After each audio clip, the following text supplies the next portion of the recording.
Africa is a quiet and serene place, but if you look closely at the last 9 days, they've been filled with thrilling, exhilarating and jaw-dropping cricket action. After 10 days of intense competition, we have separated the pretenders from the contenders. It is the ILT20 Continental Cup powered by Fancode.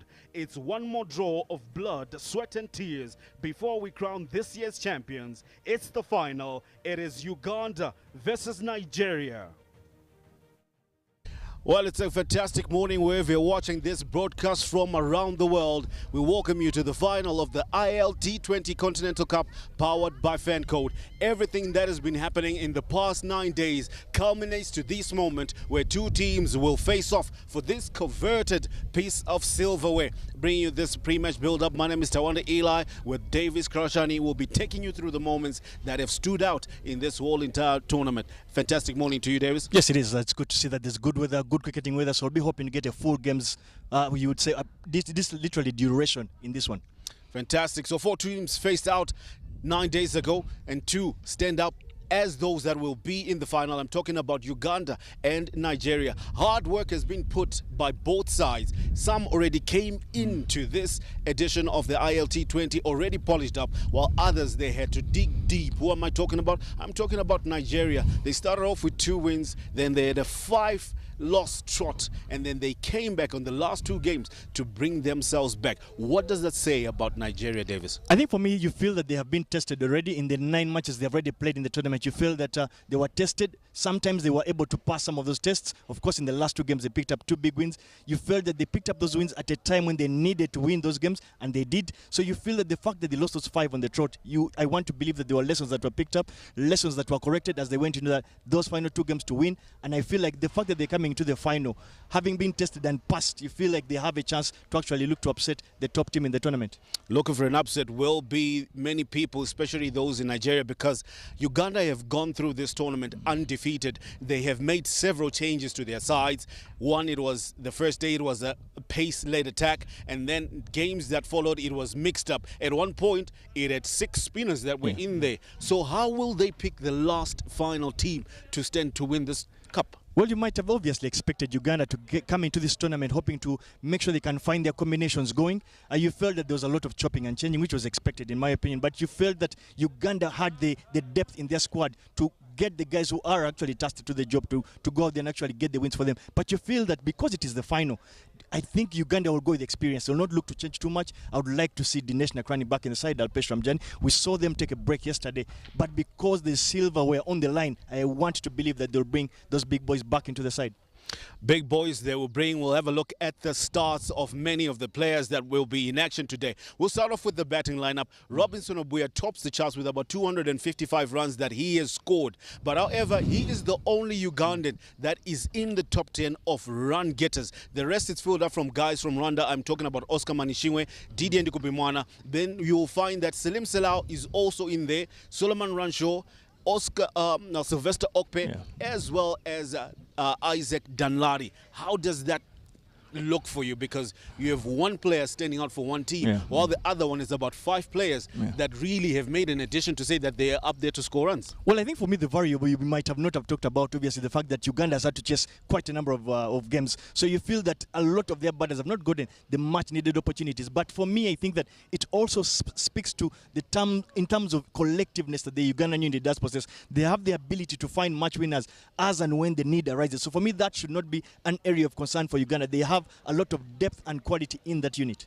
All right, depth and quality that he speaks about. We'll have a look at the bowling side in terms of depth. Spin has been the winning factor. The leading wicket taker has 19 wickets to his name. Henry Sonyondo, that is the man that we're talking about. Franklin Subuga is also at number 2, but you'll find that in that list of bowlers that have stood out, spin is quite visible. Nadir Mohammed is also in there, and then you find also Sylvester Okpe is on there. So how will we fare things out where spin has done much of the damage here? I think for me, again, that is testament to generally how modern day T20 cricket is about. You'll see a lot of slow bowlers, in particular the spinners that you talk about, pick up a lot of wickets and be used by teams, especially to bowl in that middle phase of the game, try and dry runs up, but more importantly, look to break stands and get wickets regularly. So for me, it's not a massive shock that among the leading wicket takers, they are spinners. The wickets have been very, very slow. You would want to believe they've offered some turn and bounce for the spinners, which turn and bounce has been used largely by those spinners. There's been a reasonably big square boundaries here at the Gahanga cricket over, so you felt that it gave everything, all the ingredients were in line for the spinners to do well, and for me, it's not a massive shock. Right, it's not a massive shock, he says, but one more addition to that. As much as we speak about spinners, pace has also been visible. Cosmos Cheuta of Uganda has 11 wickets to his name, also matching some of the spinners. How has he been different as a pace bowler to take that amount of wickets? Well, Cosmos Cheuta is obviously one of the probably the fastest, or at least in those first two fast bowlers in the tournament. So you feel that the standard has been slightly low, that a lot of the batters have been beaten by his pace. But not just that, you felt that at the start of the tournament, it might have started off a bit slow, bowling a bit too wide and offering batters width. But we've seen that at the back end of this particular tournament, he's looked to bowl a lot straighter, looked to attack the stumps, and it has brought him tremendous success. Tremendous success he'll be looking that will be the key factor as they come into the final, hoping that he's selected to play in the first 11 for Uganda. But looking at this particular surface with the conditions that we currently have today, what do you think will make one team outstanding to carry the silver away? I think for me it is a very important toss to win. Why? First and foremost, it is a final. We always know what scoreboard pressure can bring, especially in a final. So you're thinking, because the conditions are good, I do not think the wicket will change in the 3 hours of the game itself. So you want to try and see if you can get runs on the board. If the team that bats first gets anywhere around that 140, 150 mark, they will feel they have one hand on this coveted trophy. All right, and then the question that I'll largely ask you, if you win the toss, what would you do? Logically, for me, cricketer logic, based on the conditions, the outfield is blisteringly quick. I would want to get runs on the board. Runs on the board is what he's looking to do. He's the same man that is going to be out in the middle there with the two captains to see what they decide to do first. Welcome to the Gahanga Cricket Stadium under sunny conditions here at the home of cricket in Rwanda. First up, after 9 match days, 18 mouth-watering fixtures between 4 nations, we've come down to the final 2. Nigeria up against Uganda, as the 2 nations will be tussling it out for bragging rights of being the ILT20 continental champions, powered by Fancode. However, the 2 men in the middle for me are Riazat Alisha, the captain of Uganda, alongside Sylvester Okpe, captain of Nigeria, and the match referee, Emmanuel Dube. Uganda are the home nation. Riazat Alisha will flip the coin. Heads is the call. Heads it is. Heads it is. Sylvester Okpe, you've won an important toss. What are you going to do? I'll be having to bat first. Any particular reasons? Looking at the conditions, I feel it will be a good time for us to try and push and get enough runs as much as we can. It is a big game. Any changes in your side? No change. Best of luck in this one.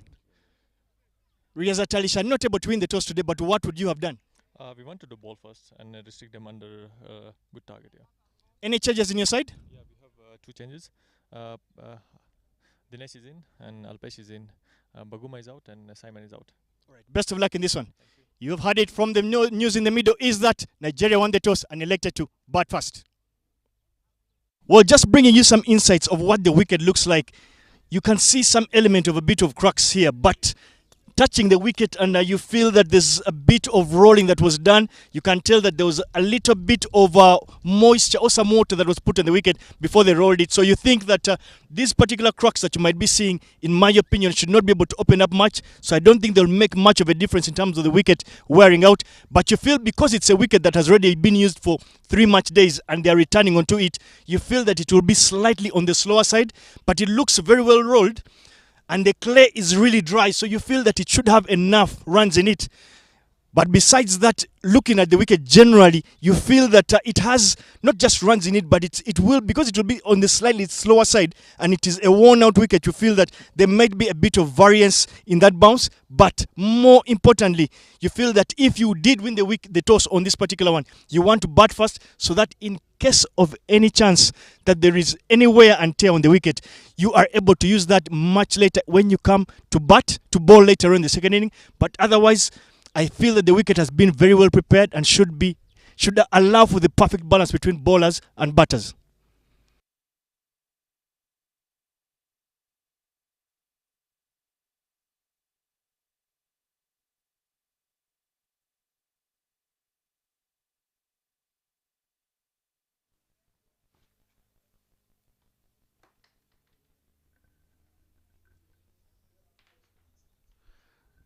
So that's the news from the center. Nigeria won the toss and then they chose to bat first, choosing to go with runs on the board. Just as Al Davis Karashani called it, that the surface looks good enough with the weather conditions. Put runs on the board and get as much as you can and look to defend it later. For Uganda to open up things, it'll be Fancode. They'll go with a spin there, starting off things slowly. That's what they're opting to go for. The seasoned statesman, the second leading wicket taker in the tournament. My name is Tawanda Eli, joined in the commentary box by Zaid Khan to bring you the action of this final of the ILT20 Continental Cup, powered by Fancode. It's just a few seconds before play will start off. It's a fantastic afternoon, Zaid. Lovely, lovely afternoon, Eli, and what a day it is to have the finals this afternoon. Perfect conditions here at Gahanga. All is set. Solomon Ranshaw will open up things for Nigeria, and with Salim Salau, the usual suspects that have been tasked with the job to put runs on the board. First ball coming up. Looking to get off the mark quickly. That's one of the things that Nigeria will be looking to do, utilize the power play up early. Meanwhile, Uganda's efforts will be to slow things down as much as possible. Or just work leg side. But a quick single is taken. Nigeria are underway, runs off the bat. Takes off, picking up that quick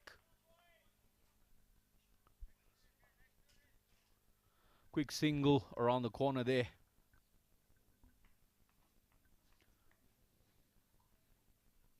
I beg your pardon there. I thought that there was a run and they couldn't get one. And still dot balls, I see. Oh yes, they did get a run. So I was right.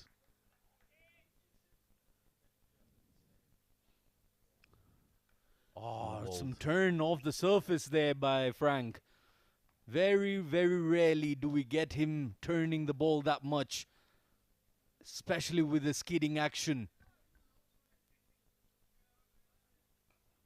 Again, looking to play it on the black foot there. However, they steal another single. This will be key for Nigeria, how they are able to work the good deliveries to turn them into singles.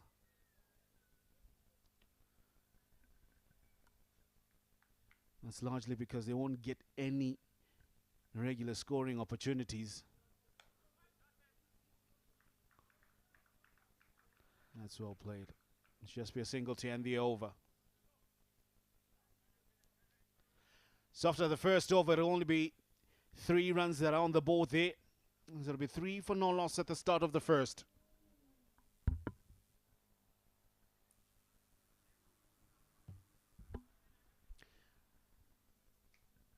All right, having a look at Nigeria's squad there. They will be Solomon Ranshaw, Salim Salau up there, Isaac Danladi. The top order will be key. Olayinka is also a very vital part of that top order there.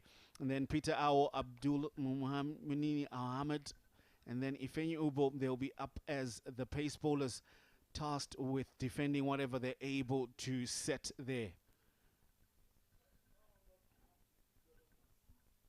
There we have Team Uganda, Robinson Obuya, the top scorer, Raghav Dhawan, Sridhar Mangela. We've got Riyazat Ali Shah, the captain, Fred Akelam back in, Dinesh Kumar Nakarani, Juma Miyaji, the speedster, Alpesh Ravilal Ramjani, Cosmas Keuta, the speedster, Frank Subuga, the veteran.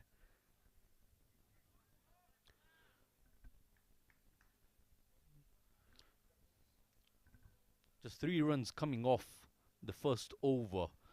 It's been a Ugandan side start to these finals. They've done well. The man that you're seeing in your picture, Suleiman Ranshaway, number 8 on the betting card, 148 runs to his name. He's been a key member of Nigeria's scoring efforts.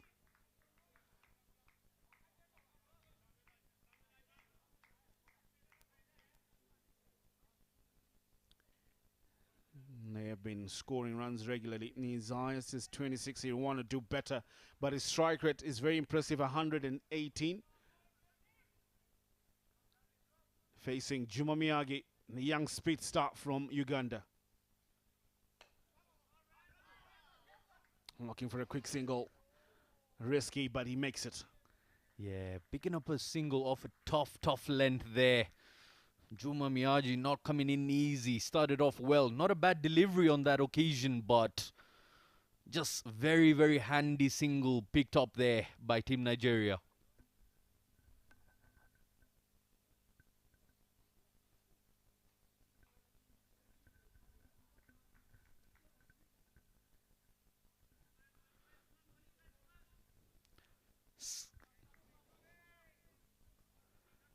And the way it angled in there, not too much movement. Rightly said. The only time that you really get an angle if you are bowling off cutters or leg cutters. But just natural movement of the surface is not there. I believe something Juma Miyagi can work on is having that wrist position and the seam position coming off his hand. That can really help him get that movement through the air. He's got the pace. What gets more dangerous is the movement of the seam position. That can really help him pick up a couple of more wickets in his career. Oh, edge dropped the first opportunity of the match there. One that he angled into the batter. And it came off the glove or the shoulder right there. Straight to the wicketkeeper. Didn't anticipate it. Oh, that took off and Fred lost it for a fraction of a second, and that's all it needed to find the ground. Oh, the first opportunity goes a-begging. Fred Achalam being caught with jelly hands on that occasion, you would say. But beaten for pace was the better. Again, tries to give himself room on the leg side. Looking to try to cut away, but too close to cut, you would say. What's strange about that particular drop is that he's not even got a lead on. So I'm not quite sure what got into his vision there. Was it the brink? Yeah, that really came off the glove, you would say. Because if it really had come off the bat, that would have been flying. But the pace was taken off. Maybe that anticipation that it came off the bat. Again, in between that slip there. And the keeper runs away to third man for a single. But have a good over for Uganda. They only give away 2 in that over. There was a moment for a catch, but 5 for 2. 5 for no loss after 2.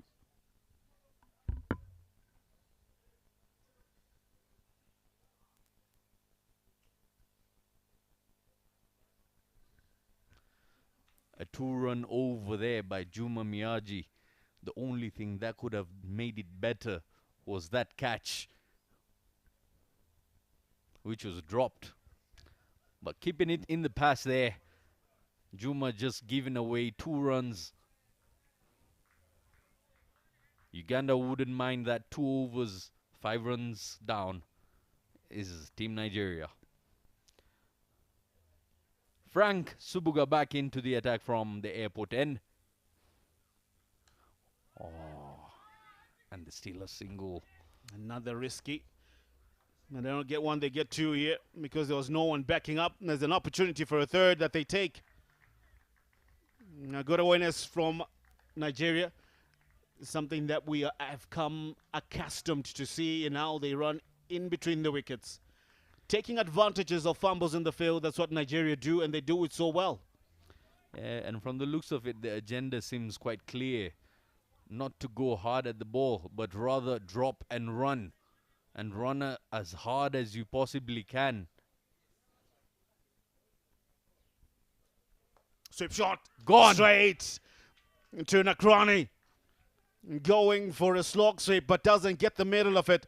Only angles it to a well-placed player right there at square leg who takes a simplest of catches. Suleiman Ranchua goes. First time the shot gets offered, finds the hands of a man in the field, and 1 wicket goes down for Team Nigeria. Oh, he'll be heartbroken. Suleiman Ranchua departing with only 3 that he has scored of 6 deliveries. It had been a slow start that Nigeria have had. They lose their first wicket. Brilliant bowling by Frank Subuga.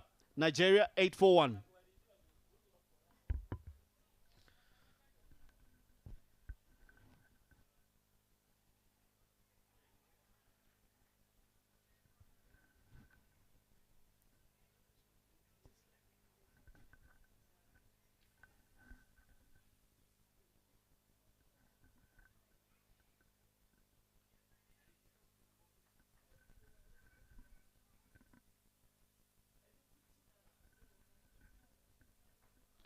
New man in, Olainka, Olale.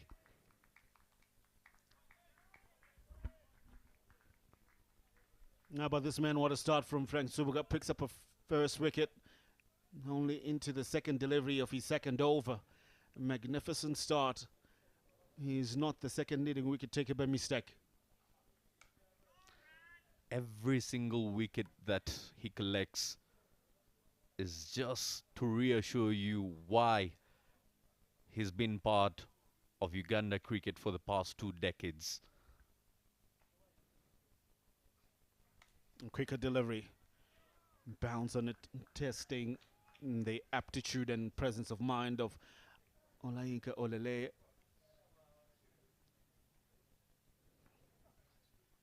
Shot again, taken, dropped. Oh my word. For a moment there, you would think that Danish Nakrani had snatched it out of the thin air there. But in that excitement, he drops it. There we go. Snatched at it, but could not completely hold on to it, you would say. That shot, seeing the demise of your predecessor there, you go for it. But end of the third, Nigeria still 8 for 1. Oh, same position there. Had a go at it. Nearly held on to it. And it just slipped out at the very, very end. Second wicket would have gone down in the same region. Well, Frank Nsubuga has just been an action-packed man there. Everything is happening whilst he's holding the ball. Player of the match in yesterday's game. Playing a pivotal role in this one. Almost picking up a second wicket for nothing, you would say. Juma Miyagi in your picture, he's done well as well. Only gave away 2 runs in his first over.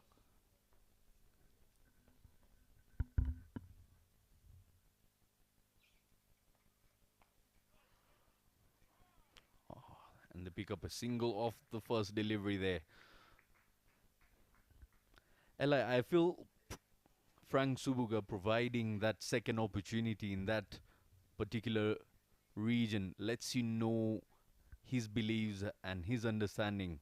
If you pick a wicket from a certain area, just stick to that particular area. And it keeps giving you wickets. It keeps giving you the same results. And that's exactly what happened there. Nearly would have doubled the same results.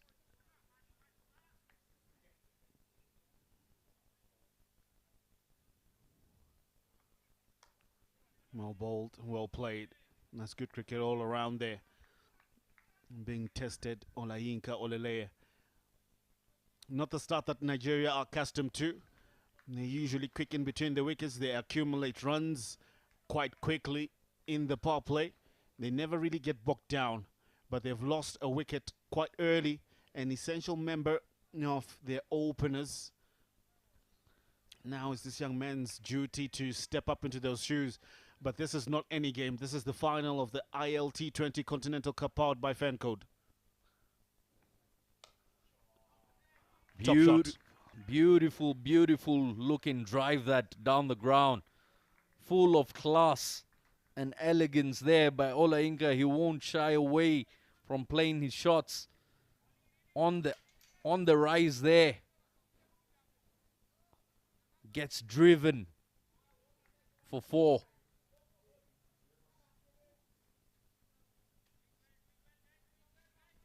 It's a beautiful shot. Didn't try to hit it too hard, but had reasonable amount of bat behind it, targeting to play it straight. One of the safest regions to play it inside the power play. Pulls away, up in the air. Is there a fielder under it? Falls safely. Henry Senyondo was nowhere near it. Unfortunately, Olayinka survives to pick up another 2. Yeah, lucky for him, not finding the quickest man in the field around there. Will get away with that one. But again, it shows Olayinka not worried about losing his wicket, but very sure about playing his shots. It is the big game. It is the finals. Well, there's one thing about Nigeria. They've been able to just express themselves freely. Worked away onside just for 1, which is something that I don't mind, because you really need to express yourself. You mustn't think about how the other men got out, because you yourself, you have a job at hand that you need to do. So when you think that it's within your arc, within your zone, you play it. You can see him in your picture practicing that shot again. Beaten for pace on that occasion. Got a top edge. Looking to roll his wrist the next time that he plays it. So that'll be important. Don't be afraid to play your shots earlier on. Hey, you've got to tell yourself that story before it happens, to make yourself believe. Brilliant. That's a shot. Magnificent. But also well fielded by Cosmos Shota. And a good arm that he has. But good piece of play from Nigeria. Played down the track. And they're able to pick up 2 runs. This becomes a very good over for them. 4 overs done. It's 18 for the loss of 1 for Nigeria.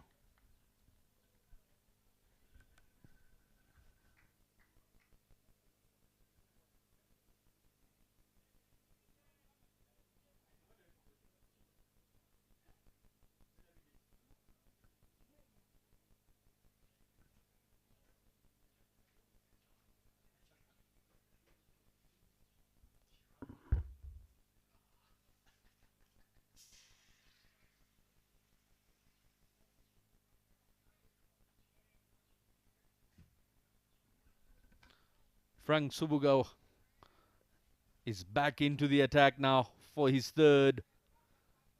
Just 6 runs he's given away and already picks a wicket. Driven, and they'll pick a single. A direct hit there.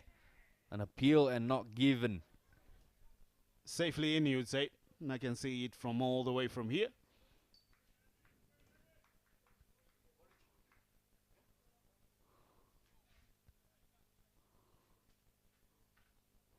Well in. The appeal also from Frank came in very, very late.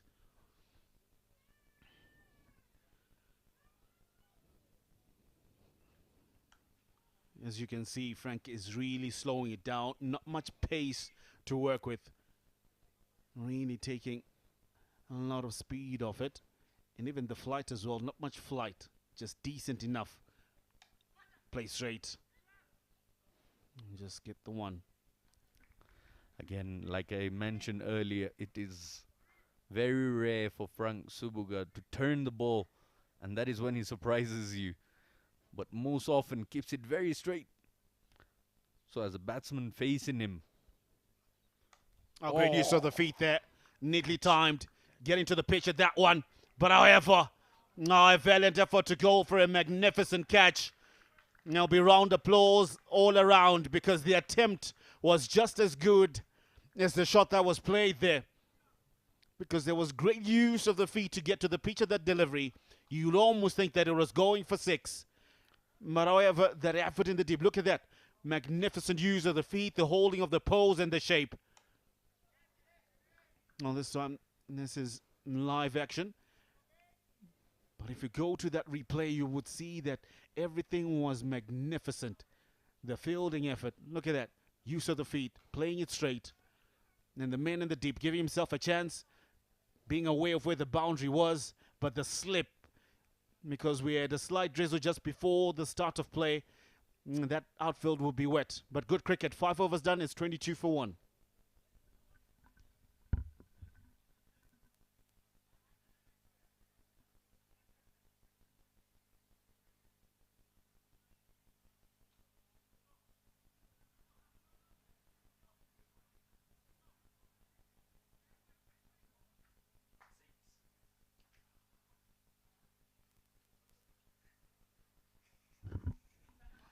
Change of ball.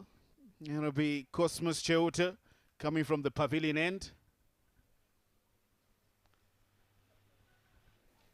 11 wickets to his name in this competition, right up there with a lot of spin bowlers that have taken wickets. One of the very few pace bowlers that has been taking wickets. Zapi Bimanyumana is another one from Rwanda.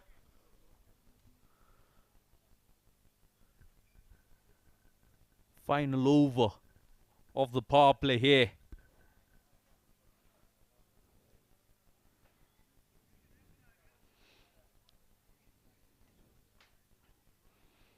And brief conversations there between the two.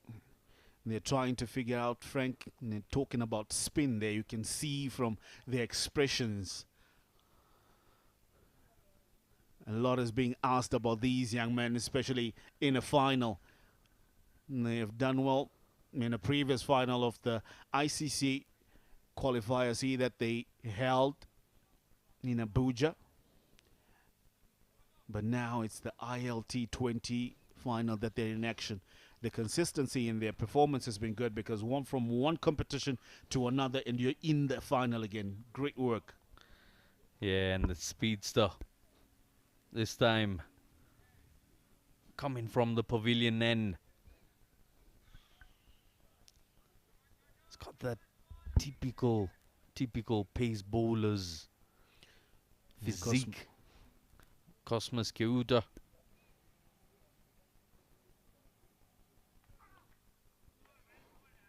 That'll be wide.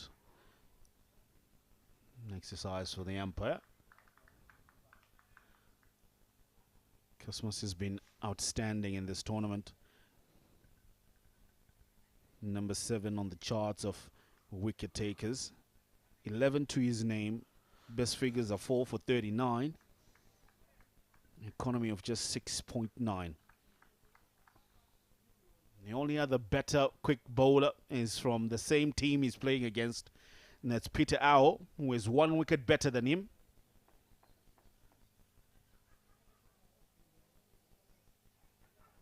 Oh, dug in.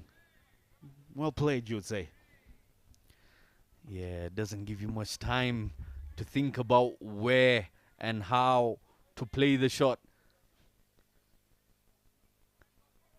Only the pro batters understand the fact that you've got to determine, you've got to choose your area before the release and have a close look at the wrist at the point of release and just form an imaginary position of the ball pitching in your line.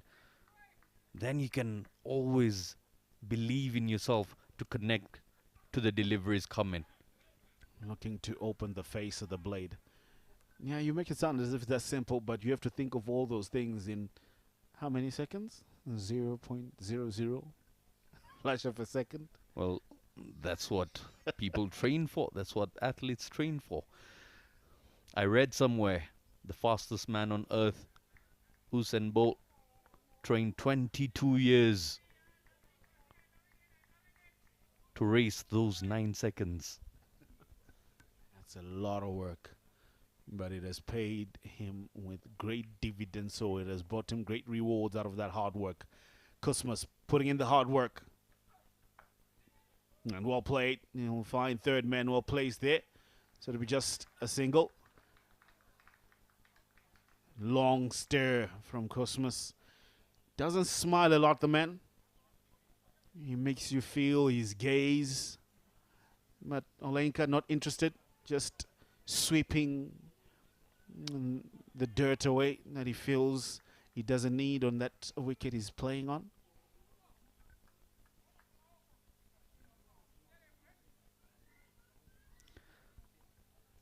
Pace bowlers, very, very easy to annoy. Very short of temper. Edged and taken. That's a magnificent delivery. It was pitched up, was going for the drive, misses it totally, but just finds the faintest of edges to pick up a wicket. Cosmos Shota. Ooh, he likes the sound of that one. Just catches enough on it. And lovely. Fred makes no mistake this time around. Olenka Olele is to go. Efforts of 9 from 12. Cosmos Shota strikes.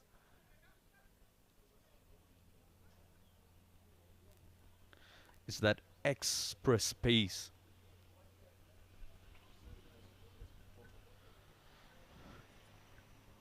And that will be 24 for the loss of 2 wickets. We're into the power play still. Final 2 deliveries left here.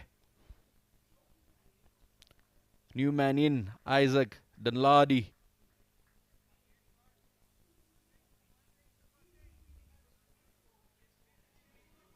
Bit of a shaky start for Team Nigeria here. They'll need to find a way to get out of this one and pile up some runs. It's a big start that you would say that not what they would have wanted, but definitely this man would have wanted that. Cosmos Shota. Juma Miyagi was the unfortunate pace bowler in his second over. That there was one that was dropped, 2 you would say. But Cosmos, a magical delivery, a dream delivery. A quicker one. Isaac Danladi, the apple of the eye for many Nigerian fans there, because he exudes talent. Confident young man, whether he's playing pace or spin.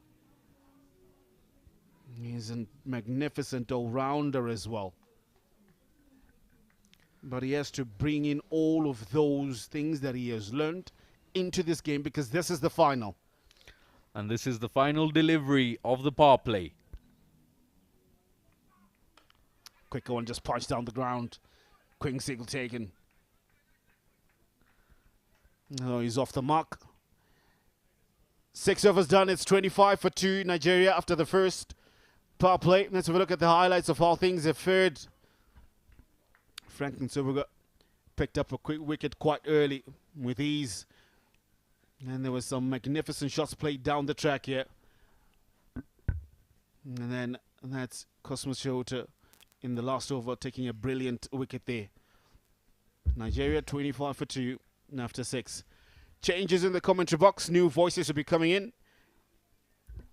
Bob Sunga Bashir will be coming through with Davis Karashani to take you through the next phase of the game.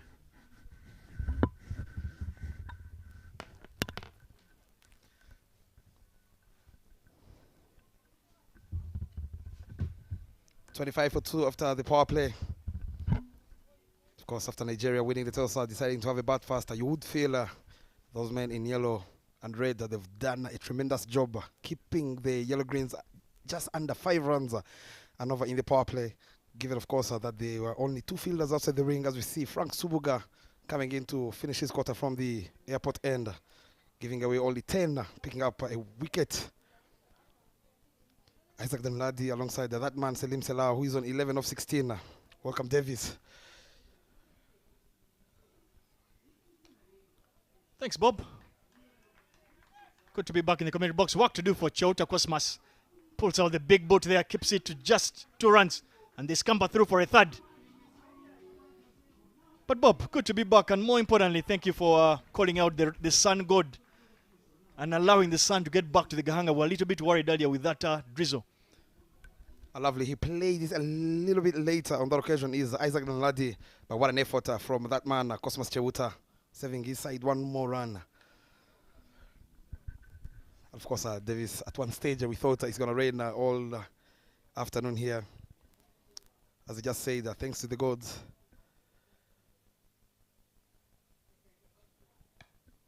Deft touch pass straight to the field at point. Of course, after all the 18 games, you would feel would have loved to have a full quarter of a final.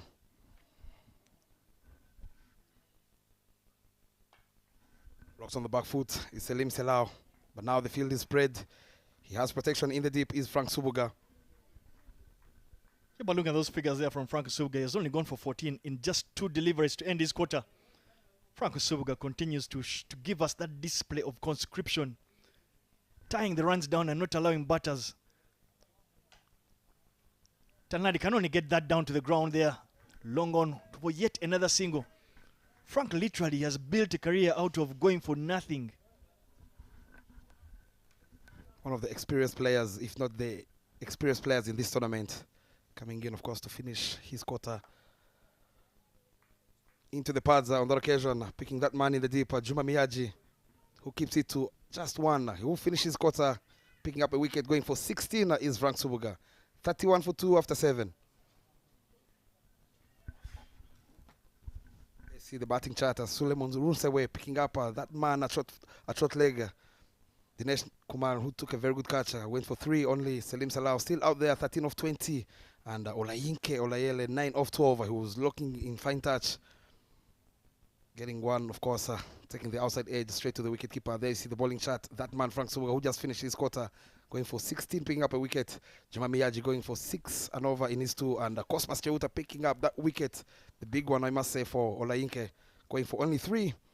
And 1 extra being bowled already. It shows you how good they have been in the first 7 overs. Is Team Uganda.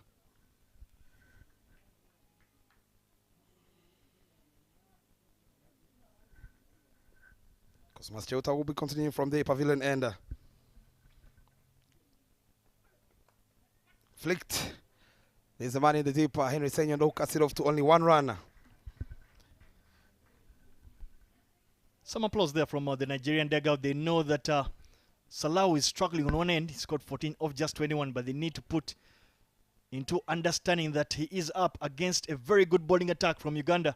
But they would want him to score a bit quicker, especially in this middle phase of the game, a phase where Nigeria have been very guilty for a high dot ball percentage. And given, of course, Team Uganda picking up those 2 wickets for 32 runs, you would feel Cosmas Cheuta alongside Juma and Frank Subuga, they've done a magnificent job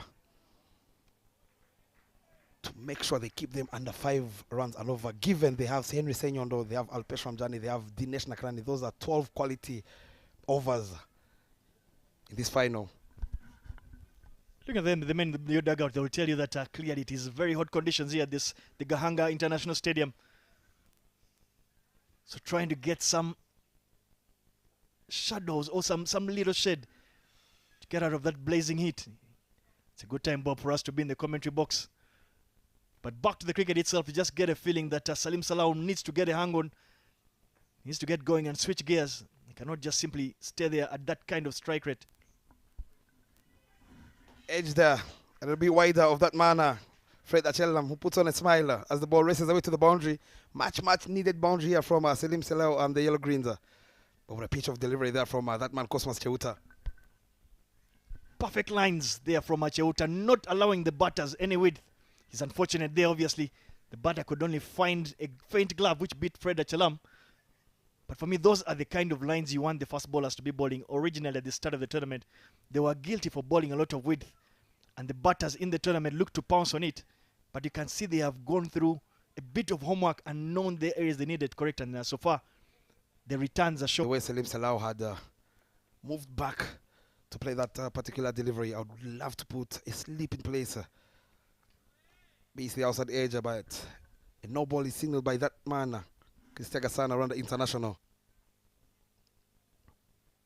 Given that they don't have enough runs on board, I would love to put the pressure back on the Yellow Greens. Chip in a sleeping play. There you see the no ball. Oh, a big one there from the tall lad, Cosmas Cheuta, overstepping. Yeah, especially against these fast bowlers, obviously, Juma Miyagi and Cheuta Cosmas. I would have liked to see a slip fielder in that region, because you can tell that they are slightly under their depth. They're being beaten by pace. As you can see there, even on the free hit delivery, the youngster Salau is unable to make any meaningful contact because of that pace.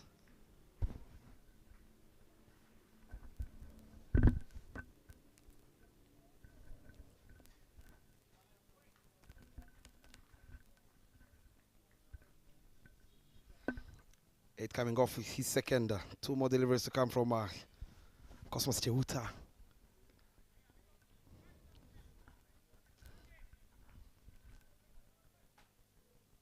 We've had a bit of a debate here in the commentary box about you thinking the batting lineup for Nigeria.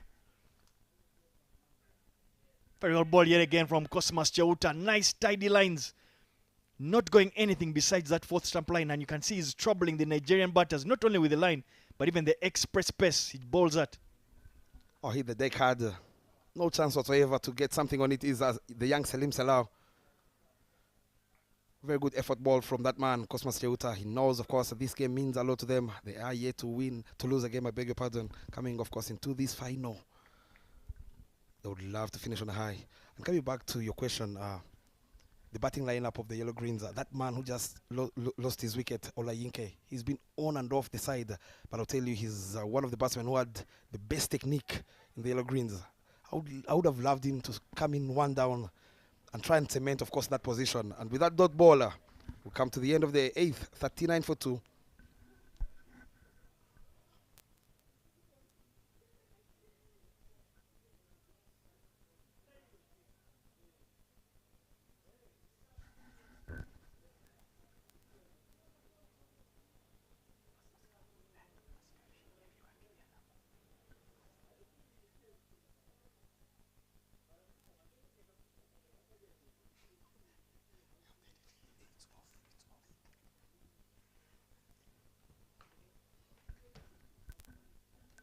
There will be a change in the bowling from the airport end. Is that man, Alpesh from Jani. He had a rest yesterday. He'll be very key in this particular fixture. And given, of course, this passage of play, when the field is spread, not enough runs on board, I would say. It is a final. Yeah, you feel Riyazat Ali Shah has the luxury of having 3 quality finger spinners in his lineup, 2 of those being left-arm orthodox spinners, especially against sides that are very, very dominated by right-handers. And then the right-arm off spinner is easily the most experienced player in the entire tournament. Very close to most experienced player on the entire continent, Franco Zubuga. So you just get a feeling that that luxury of quality spinners allows him to strangle batting attacks in that middle phase. So far in the whole tournament, in the 9 games they have bowled, collectively they are conceding at a run rate of under 6 runs and over. I don't think you could have asked for anything better. I've seen that Alpesh comes into the attack. When these batsmen are playing on the back foot, he will be the happier, knowing, of course, he has that ball that skids through, rushing the batsmen. And I love the fact that he loves bowling straighter. You miss a hit kind of line and length. In the air, catches the call up. They'll sneak in for 2 runs. Not getting enough timing on that one is Isaac Denladi. Trying to hit him over mid-off. Where he normally loves striking the spinners. Speaking of that Nigerian batting lineup, I personally just get a feeling that Isaac Famid Danadi walks in perhaps a couple of overs too early. You'd have liked to see an actual number 4 there. Probably we saw that the leg spinner Ridwan Abdul Karim talked about being a batter. You'd have liked to see him at number 4, followed by Isaac Danlani and then Sylvester Okpe. That would allow Nigeria a lot more balance for them to express themselves with the amount of power we know that they do possess. I agree with you, and to add, of course, having, of course, that man Isaac Okpe coming in at 7, that gives you enough power batting.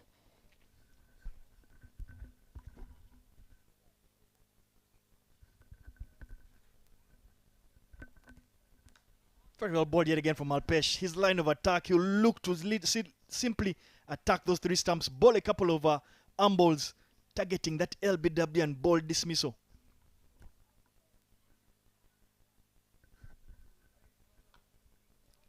Tries to play him over the top, gets that inside edge straight to Henry Senyondo at short fine. They'll finish with a single, giving away only 5 is Alpesh Ramjani in his first over. 44 for 2 after 9.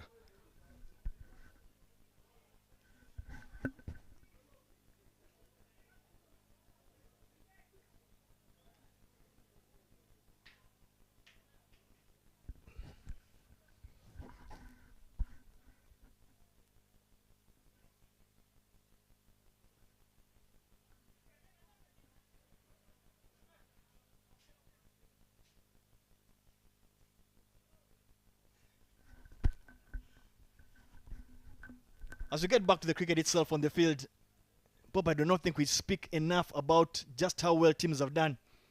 Starting off with the Yellow Greens, they were put in a very difficult position, lost 5 games in a row. But they literally had what looked like an out-and-out quarterfinal and a semi-final to win for them to get themselves into this final.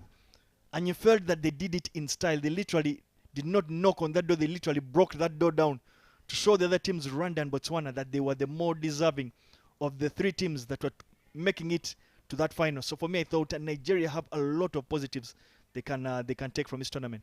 Absolutely, they stood up at the right time. The Yellow Greens, making sure, of course, they play the finals of the 2nd edition of the ILT20 Continental Cup, powered by Fancode. Bring out their A game when it mattered most. Changing the bowling there, as we see Dinesh Nakrani coming in from the pavilion end, replacing the paceman Cosmas Cheuta.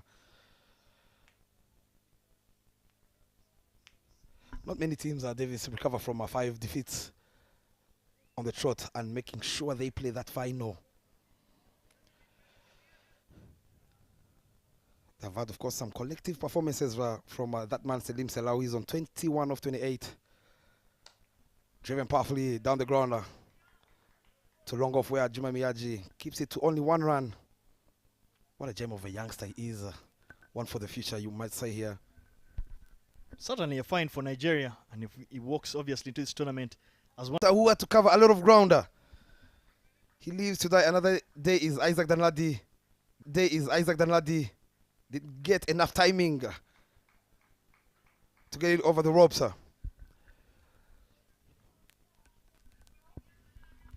So that replay, we just talked about it, Dinesh Nakrani's ability to take the pace off, get a few cutters in, and on this kind of wicket, a wicket that is being used on its 4th match day, he's bound to make full use of the conditions here.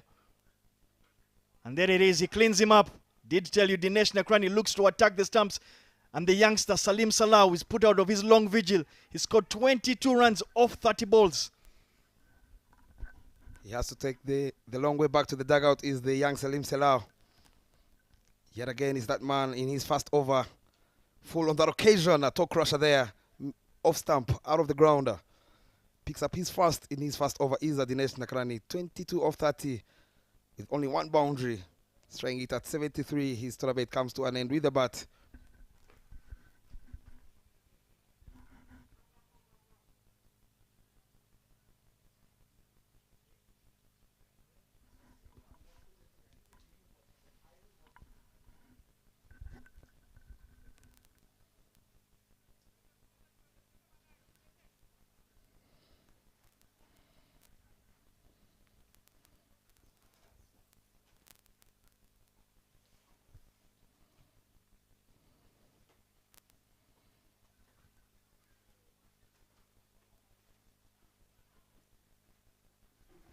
That man Vincent at the way, interestingly, being sent in ahead of that young man Ridwan Abdul Karim, who you feel he's not had enough at the crease with the bat for his side.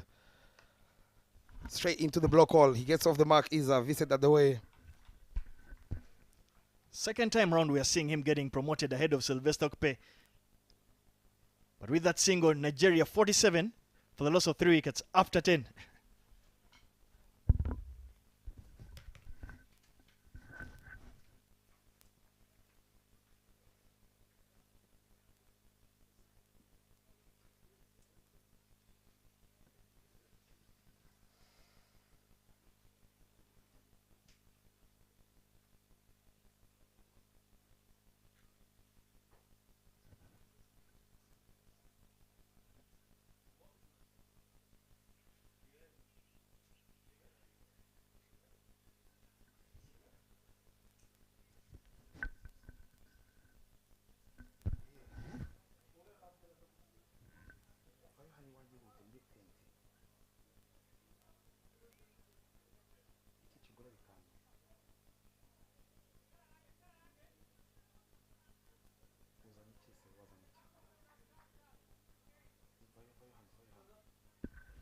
It will be Alpesh Ramjani to continue from the airport end in his second.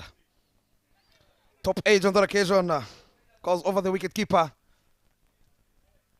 Landing safe once again from Isaac Danladi, who's not been middling the ball. I beg your pardon, that's Vincent Adewoye. Who you'd believe here, Davis, he has been set out there to try and get the Yellow Greens a quick fire. 20 off for 9. Calls for a big sweeper, doesn't get enough timing, is Isaac Danladi. That's something we've obviously not seen much. Isaac Danladi so far in the tournament. He has a strike rate of just under 150, so he's been one of those players for Nigeria that has had the ability to switch gears. Today we see him struggling. 10 of 13. There it is. Totally deceived there. Gave it a bit of flight, but the ball was not as full as Isaac would have liked. And yet again, he's been outfoxed by Alpesh Ramjani. Again, interestingly, Isaac Danladi alongside Vincent Adewoye, you'd feel two new men at the crease who normally play in a similar fashion, trying to go for the big shots. It's going to be very interesting to see how they apply themselves. Goes for a sweep shot again, but this time round a wide single by that man, Isaac Ayeko. Swing like his trigger there, the way he's moving, you just get a feeling that this is going to be an interesting contest between the two.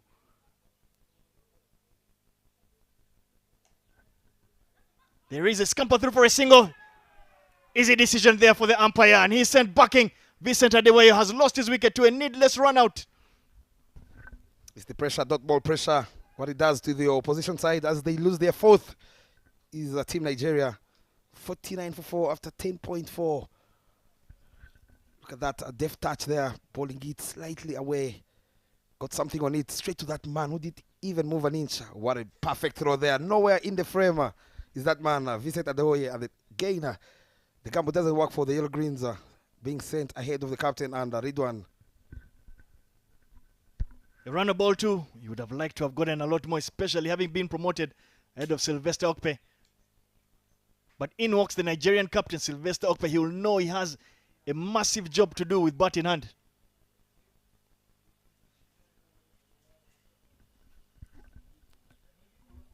A very big debate, of course, we are having and we've been having is that man, Ridwan. I would have loved him to come in a little bit earlier to try and, of course, stabilize after losing quick wickets. Try and give that man, Isaac Danladi, strike, allowing him, of course, to get those boundaries with ease. But now the big task is being given to the captain himself, Sylvester Okpe. In the air, on that occasion, catches the call, and the catch is taken back-to-back. Golden Ducks. For that man, the captain, he is livid with himself. Shot number 12. Ends, of course, his tournament with a pair. Farewell ball again from Alpesh Ramjani, and manages to get the much-needed patches out of this wicket. A wicket that is being used for match day number 4. Get some turn, the perfect matchup for Alpesh Ramjani. Big wicket for Uganda. They've sent the Nigerian captain back for an early shower. And one Okpe walks out and another walks in with a massive job to do.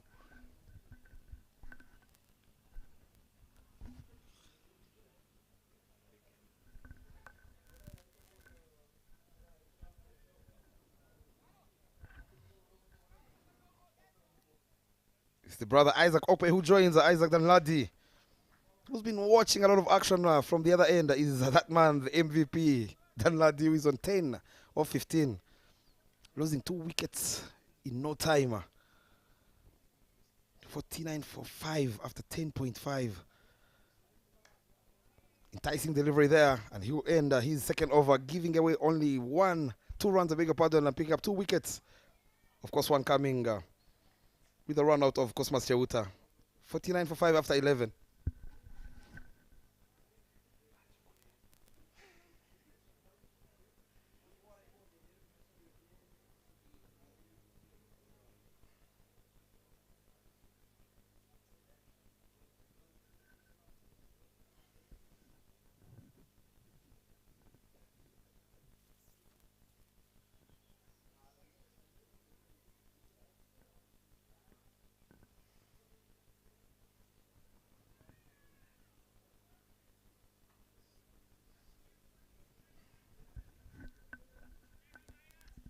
Dinesh Kumar Nakrani will be brought back into the attack from the pavilion end, picking up a wicket, going for only 3 runs in his first.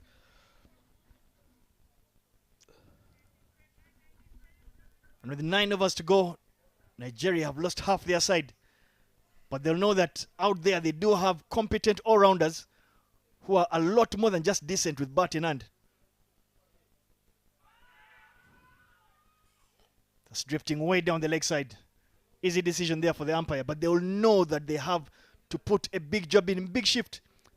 There it is, another tactic, same tactic from Dinesh Nakrali. Balls from a bit of wide, batters for any width. But Isaac Danladi will need to knock the ball around as easily one of the last recognized batters for Nigeria. A very good shot, sir. But who find that man in the deep? Frank Subuga, who can sit off to only 1 run. 50 comes up for the Yellow Greens. Big task for that man, Isaac Okpe. They would love, of course, to see him bring out his A game. If he can stay in, build a partnership or two, especially with that man, Danladi, try and get to that 80 plus, just inside 15 overs, which allows him, of course, to unleash his long levers at the back end of the innings to get to that. Nigeria managed to cross that 100 mark and get some runs on board that they will feel that could be challenging of this Ugandan batting unit. Soft hands, touch and go from Isaac Danladi, intelligently done by that man. And with that single, we come to the end of the 12th. It is 56 for 5. These two are moving slowly and steady.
And with no surprise, it's going to be Master Wong, Henry Senyondo, left up orthodox, coming in from the airport end. I think the bigger question right now is how long will Isaac Danlani hold himself back and not try to go after the bowling attack?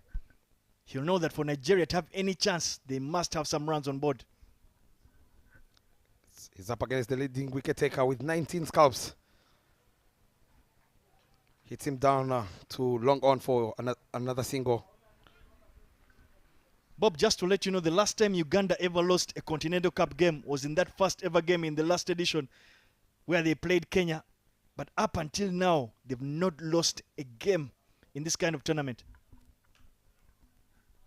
Getting some patches straight away is Henry Senyondo, but again, a very good play from tall lad Isaac Okpe.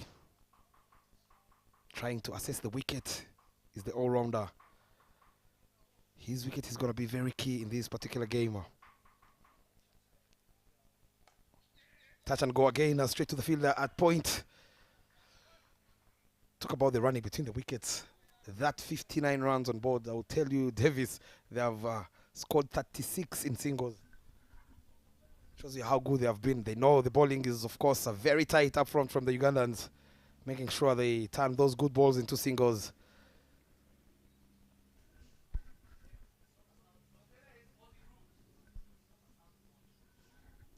Enticing delivery there from Henry Senyondo. Love the way he varies his pace, knowing, of course, he has two fielders in the deep.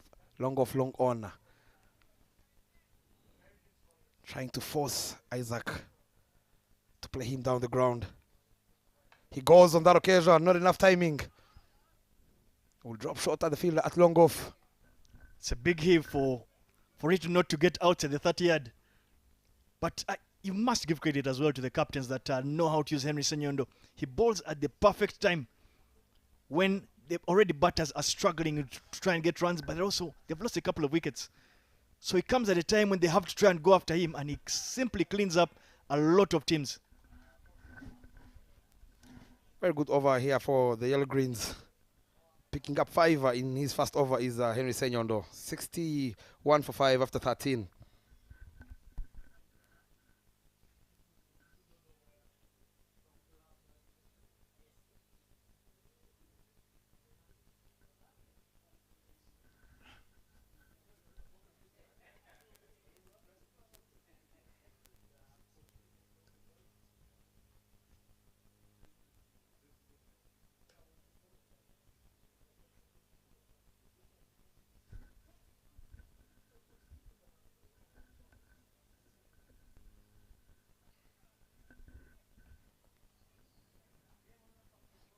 Alpesh from Jani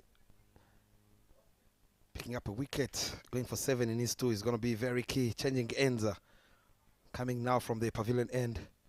He has protection in the deep, long off, long on, deep square and deep mid. Those are his boundary riders. At a crucial moment here, the 14th over, where of course these two have assessed the wicket. Now they know they need runs on board to stand a chance of getting to that, of course, 120 plus. 2 is the caller, running very hard. Can they take on the arm of Juma Miyaji? Yes, they do. Very good running between the wickets. And the umpire, of course, Christian Gasana, not the quickest. He has to take that blow on his right leg. But impressive there from the umpire. He's managed to take that body blow and not call for any physio help. But Nigeria will be hoping to make these overs at least 5 or 6 runs and over. They usually have a very big finish, so they just need to get to that final phase of the inning. Oh, yet again Alpesh. Saves the batter, but it's a bit of sloppy fielding there. Alpesh not happy. He feels that he's not gotten as much needed support from his fielders. You said sloppy, Davis. I'll be honest here. I'll say this is the worst I've seen Team Uganda field like this. If you are in the shoes of that man, the legend Raymond Otim, you would feel for him. He did his part back in the days. One of the best fielders I've ever seen.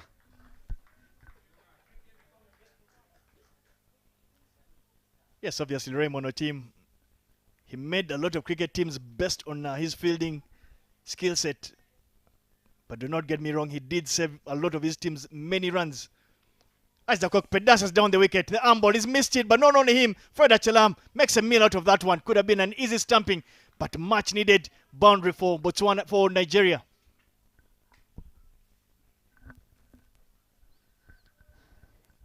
Full on that occasion from Alpesh from Jani. Takes a little shame. Is Isaac Danadi.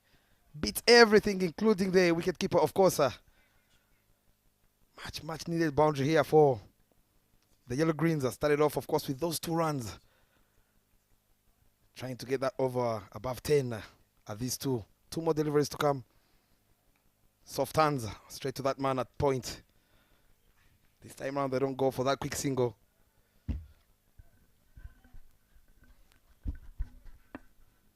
The final delivery of Alpesh's over, he'll just be looking to close the over off without conceding a boundary. And he does exactly that. That goes straight to the fielder there, Trugger at point. And with that dot ball, brings an end to the 14th. Nigeria, 69 for 5.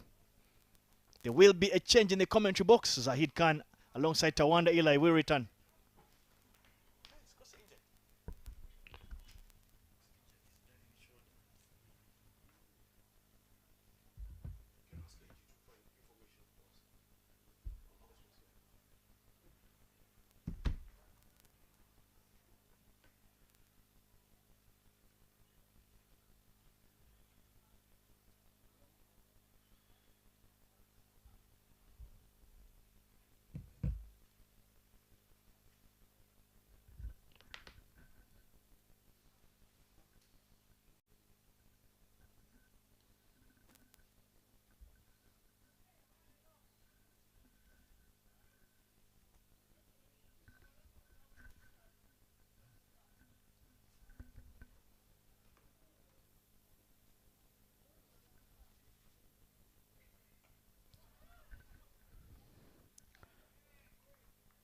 Into the 15th over now.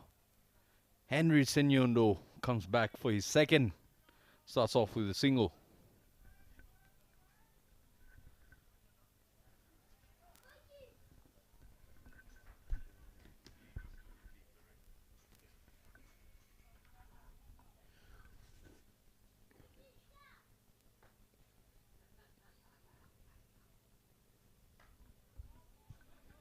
Beautiful looking delivery once again. Chance of a run out. Ah, just misses the stumps there. Had a go at it. In line with the stumps there, just missed it. Isaac Oakpe and Isaac Dunladi. Flighted, goes for a big hit in the air. Should be taken. And will be taken. Riyazat Ali Shah will not drop that.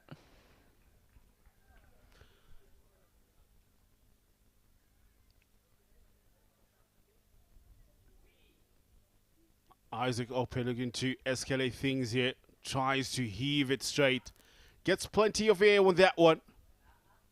However, not enough to clear the boundary. Simple cat 4 is at Ali Shah. And it'll be Isaac Okpe who needs to depart for 5 from 9. The wheels are coming off for Nigeria here.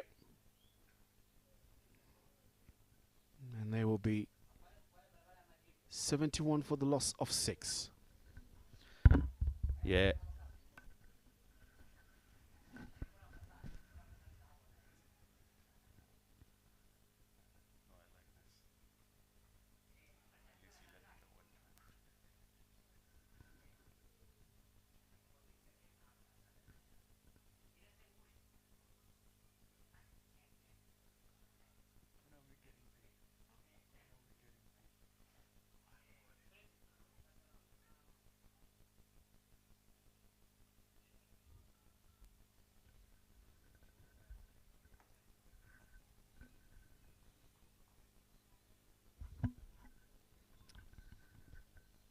Henry Sonyondo picked up his first wicket, and it takes him to 20 that he has in this tournament.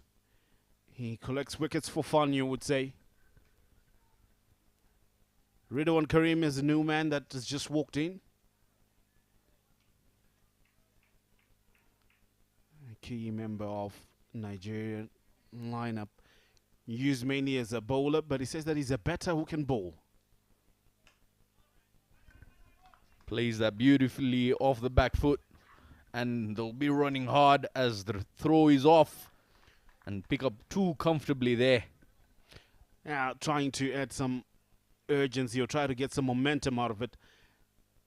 Isaac Dunladi, 23 from 28, is being the solitary guy. Trying to add something here. Salim Salah was the other one, 22 from 30. Karim Redwan looking to try to be his partner. Well bowled. That was a Jaffa. Beaten all ends up. Henry always into the act of picking a wicket. Highest wicket taker of this ILT20. In the air. Oh, nearly got to it. And he's got through his hands for a maximum. We'll wait for the confirmation there. Yes, the confirmation right there by the umpire. It is a boundary as it goes through the hands of the fielder. Great effort, but in vain. Trying to clear the fielder. Almost a magnificent running catch. Shrindip Mangela just only helps it to get to the boundary for 4. Unfortunate. But it'll be a good over. 15 overs done. It's Nigeria 77 for the loss of 6 wickets.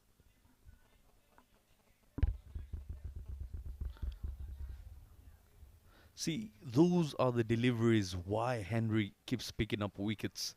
He's not afraid of tossing them in the arc. Plays it off the back foot. Beautifully driven. Going to the boundary ropes. What a shot that was. What a boundary carved out of the toughest of conditions, paces, the finest of gaps.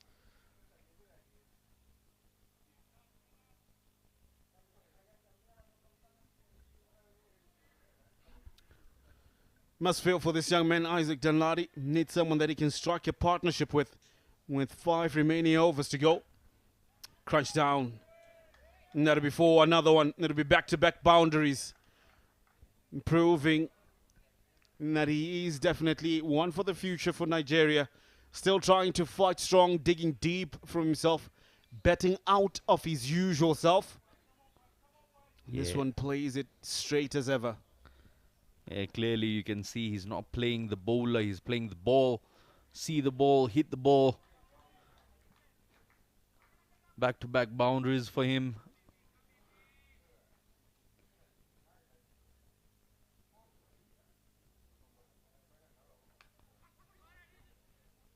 Such a good play of spin there. You can see he adjusts to the length and lines. And even playing it late, he keeps the eye on the ball. Like that first boundary he hit. One of the beautiful, one of the best shots I've seen. The timing behind that, the execution, the placement, everything was perfect. Top notch.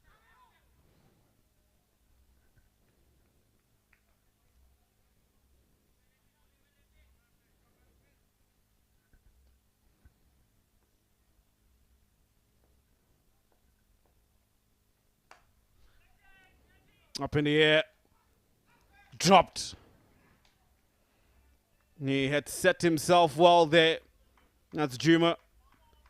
But however, not able to complete the catch. Looking to clear the boundary straighter. That was Karim Ridwan. Plenty of air on it, but not enough to get over the boundary. But also not enough time, you would say, for Juma Miyagi to really complete that catch. 16 overs done. It's Nigeria 87 for 6.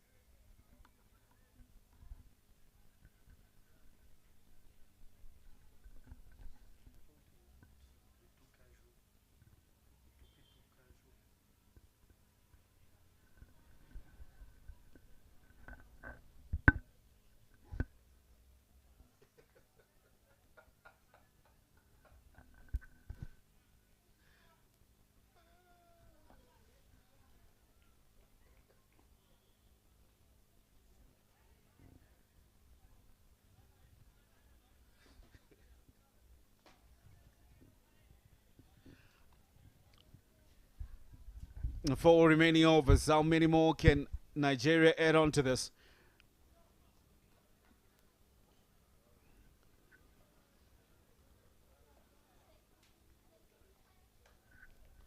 Uppish, but safe again, just behind the bowler there. Trying to pull it, but just only manages to parry it over the bowler for a single.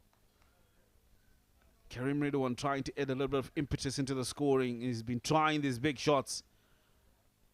Been fortunate on each and every occasion. He's tried to go big, and it falls short of a fielder or is dropped. Danladi goes, and out he goes, targeting the bigger region. But however, Franklin Subuga, he will not let you off easily like that. Takes a magnificent catch. And the efforts of Danladi, who had been there, he has to go trying to heave it leg side. That's the longer side of the boundary. Not enough on it. And he has to go. He will depart on 32 runs that he has added for the team from 33 deliveries. And he will leave his team, Nigeria, losing their 6th wicket. It'll be Nigeria 88 for the loss of 7, actually. Big contribution by him for the total you see on the boards.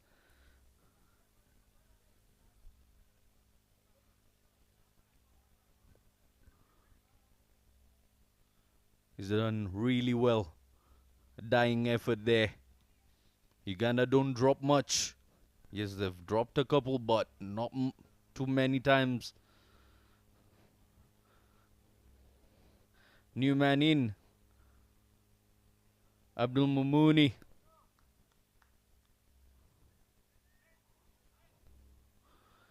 Henry picks up his second, and his tally of wickets keeps going higher and higher.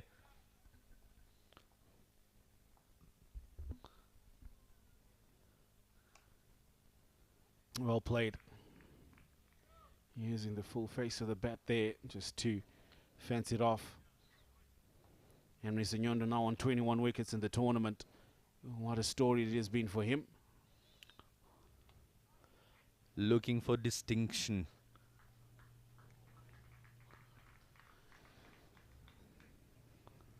That's what Henry Senyondo is looking for. A whole different level.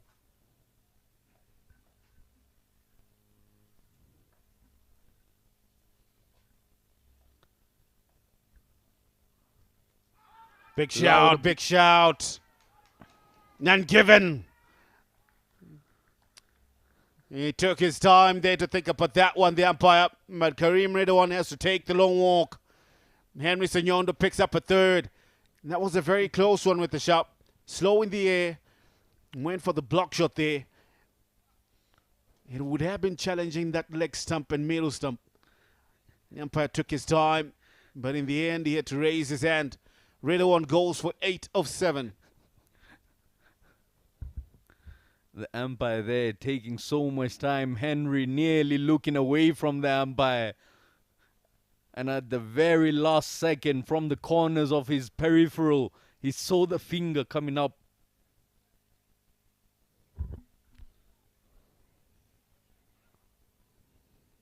You had to think about that one long and hard. And the appeals had to be a delayed long shout. But if a new man comes in, it'll be Peter Owl. Leading pace bowler that has taken the highest number of wickets in the tournament, 12 to his name. But he's not yet to bowl, he's yet to bat.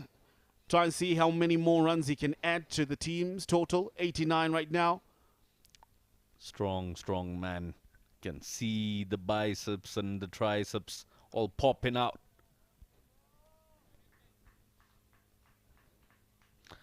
As we're done with the 17th over, it's 89 for the loss of 8, Team Nigeria.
Juma being brought back for a second spell, you would say. Very unfortunate in the first overs. He had one that was dropped by Fred Achalam. But however, it hasn't deterred the team's effort. They have Nigeria pegged to the wall at 89 for 8. Foolish and played straight and out. He picks up the first. Juma Miyagi striking on the first ball into what had been his second spell here. A full toss. You could hit it anywhere on the park. Chooses to play it straight. Only parries it straight off to mid-off. And takes the simplest of catches. And Abdul Mumuni Muhammad Tayo has to go for 1 from 3. Yeah, it's getting really gloomy for Team Nigeria here, as the Ugandan cranes are shining bright as they pick up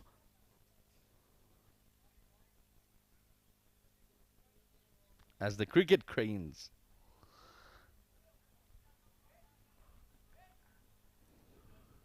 Shining bright here at Gahanga. No better walking in. If any Ubo.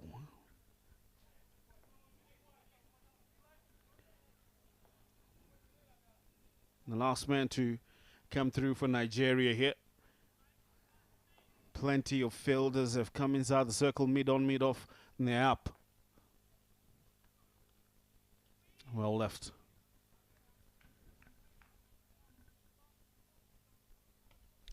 The Nigerian dugout. Sad faces you would see. You can see the head coach there, the legendary Steve Tikolo. And fitness coach as well there.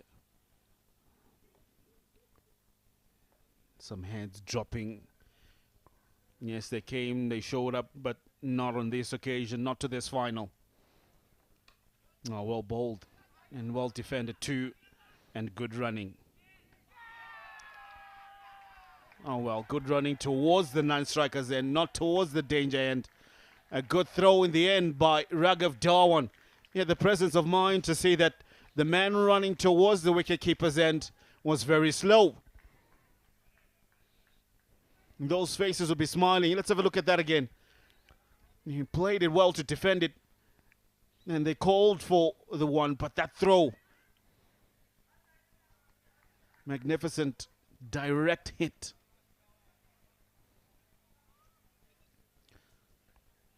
And Peter Au, near to Hook. Those two faces will be relieved. You'd say they don't look bothered at all. Because their team has done the job here.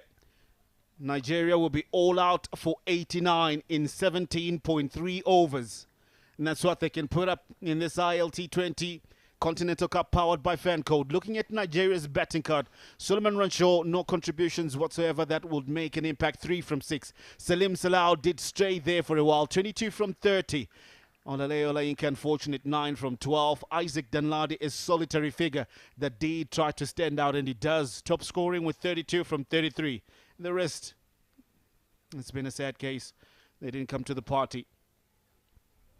And there we have the bowling scorecard of Team Uganda. Picking up 3 wickets is Henry Sanyondo, the leading wicket taker for Team Uganda with an economy of 5. Nobody in the Ugandan side going above the economy of 5. The most runs being given away. Let's have a look at the highlights package here. Frank Zubuga struck early, picked up a very early wicket, second ball of his over. And there were some few shots that were played that showed some brilliance of how Nigeria can bat. But however, Cosmos Chiuta struck. And this one was a fortunate run that they got. Nakrani coming through, picking up a wicket. Alpesh as well. And some brilliant pieces of fielding. Some crazy runners that we saw here. Beaten by the flight and deviation. Looking to play some fancy shots they did. But it really was not enough. And then they were fortunate on a couple of occasions. And they tried to go big. Yes, they had plenty of heights. But however, no distance. And found some very well set fielders. Henry Sanyondo continued with his good track record. Picking up 2 more wickets to add to his 19 that he already had. Danladi, a solitary figure that he was in Nigeria's efforts to put up a big score, but this occasion not able to clear the boundary. Found a well set in Frank. And then Kareem Ridwan just petting one, but was found plumb. And then some shots that should have been sent away, but found wickets. And also poor calls in terms of runs. This was the end of it all. Net run out, direct hits.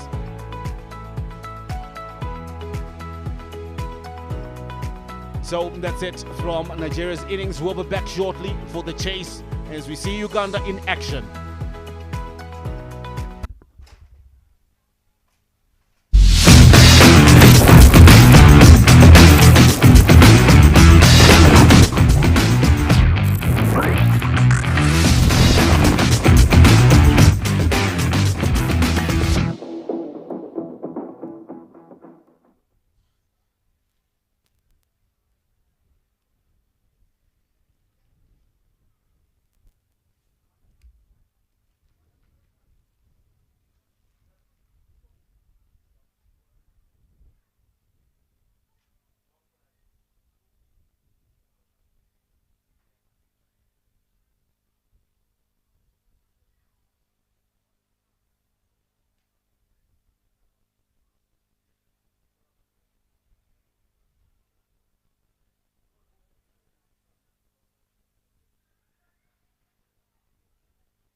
Hello and welcome back for the chase of the final. Let's first have a look at the batting charter. Team Nigeria there, nothing from that man, Suleiman Rushewe. 22 from Salim Selau and Isaac Donaldi's long range innings of 32 of 33. Nothing much to talk about from the rest of the batsmen. 7 extras being bowled by Team Uganda in the final. There you see the bowling charter of Team Uganda. Lady of that park there. Henry Chenyero picked up 3 wickets, went for just 15 runs. Dinesh Nakrani 1 wicket, went for 10 runs. Alpesh 1 wicket, 21. Cheuta Cosmos 1. At least success for all the bowlers in that wicket column. And they literally went for nothing, managing to bowl Nigeria out for 89 runs. A very collective performance from the ball, of course, from those men in yellow and red. As you see, Robinson Obuya opening the batting for Team Uganda and Shridip Mangela.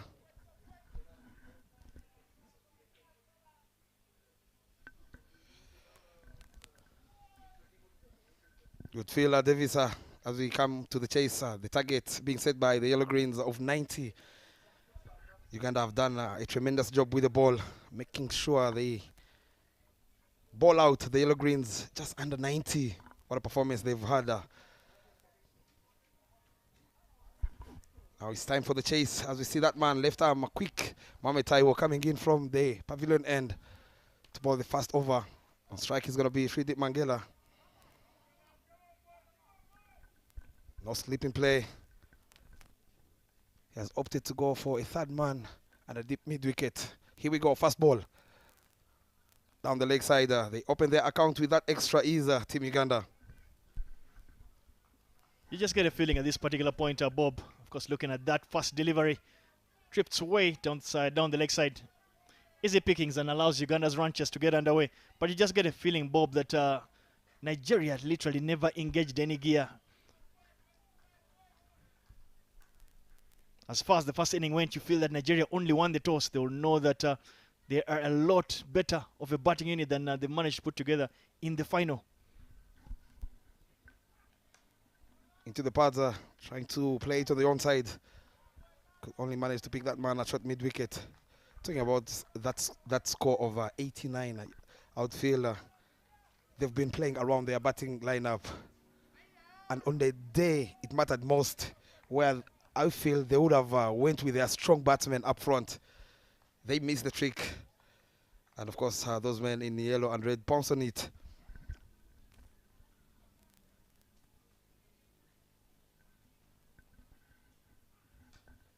Catches the call and the first catch is taken. Shridip Mangela doesn't trouble the scorers as he picks that man shot mid-wicket. First wicket down. Not any animated celebrations there from the Yellow Greens, but they'll be very, very glad that they picked up that first wicket. Full delivery, bit of patches there from on the wicket from Mohamed Taiwo, and Vincent completes what looks like an easy catch. You said the man in your frame there, Shridip Mangela, has had contrasting fortunes. It's been extremely ordinary in a couple of innings, one like this one here, but he put together a very good 62 in one of those games earlier in the tournament. So I think he will obviously have a lot to think about. He's a lot better than what his returns will show to this tournament. Of course, that man taking the long way back to the dugout, replacing Simon Sesazi. It's been the debate all over the ground here. A man who was getting back into the groove, getting some runs. Of course, he had an 80-plus score in this tournament. A little bit unfair, I would say, here for that man, Simon Sesazi. But it's that man, Raghav Dhawan, who is in need of runs, joining Robinson Obuya. Can this be his day? Given, of course, he is out there to chase 89 runs. Yeah, you just get a feeling a bit hard there on Simon Sesazi. With that top order that has literally been very, very fragile, in my opinion, besides Robinson Obuya, for him not to get the nod against the other two, it's a bit strange, but it's a good thing we're in the commentary box. But in walks a man who is soul-searching for runs. But luckily for him, he'll know the required rate is nothing he should worry about. And he does the right thing, leaves the first one. That line of uncertainty will be the perfect one for Raghav. You'd like to see Sylvester Okpe look to attack him, get a slip fielder in there. He should be knowing that this is a man who is short of runs. When you look at his dismissal yesterday, it was literally a case of Murphy's Law. If anything could go wrong, it went wrong. He got a short ball and he hit it in a very strange position, a short fine leg. So you just feel that not much is going his way. Deft touch from Raghav Dhawan as he gets off the mark, guiding that to third man. Not just going to third man, but the celebration from the dugout there will tell you a thing or two. They know what that single means to a man who is struggling to get runs, but it is a good inning for him to just look to. Even if he scores at a run a ball, you think he just needs to get some amount of momentum and get a little bit of his belief back. Raghav Dhawan, he has played 6 games in this particular tournament with 64 runs, averaging just 10. Whereas his partner there, who misses out, Simon Sesazi, playing the same number of games, scoring 123 runs with an average of 20. That tells you, of course, it is a harsh call. Edged and taken. A dream start here for the Yellow Greens, and that man, shot number 13, Mohamed Taiwo, getting rid of the inform Robinson Obuya, who has to depart 2 in the first over. Look at that dismissal. Very well bowled. Goes right across the right hand. A faint nicked there. And the keeper, Rusewe, completes a difficult catch. But the leading run scorer in the ILT20 Continental Cup, Robinson Obuya, is sent back to the hut for an early shower. Goes back to the dugout with his 272 runs. A round of applause, of course, from those men who came all the way from Uganda to cheer for the Cricket Cranes. Averaging 34 in the tournament is Robinson Obuya.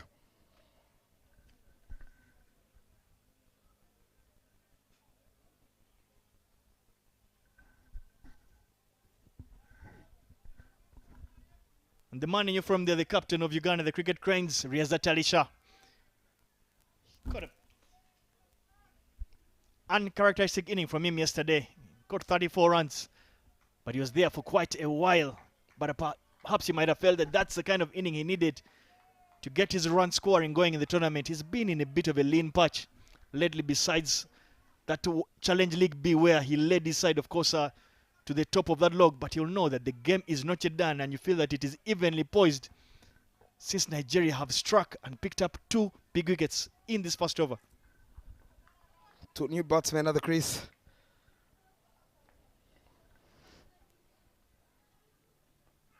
Full on that occasion, well played by Riazat Alisha, the captain, playing it straight to the fielder at point. What a dream over to start with from the Yellow Greens, picking up 2. Both the openers back into the dugout, going for only 1 run that came off an extra.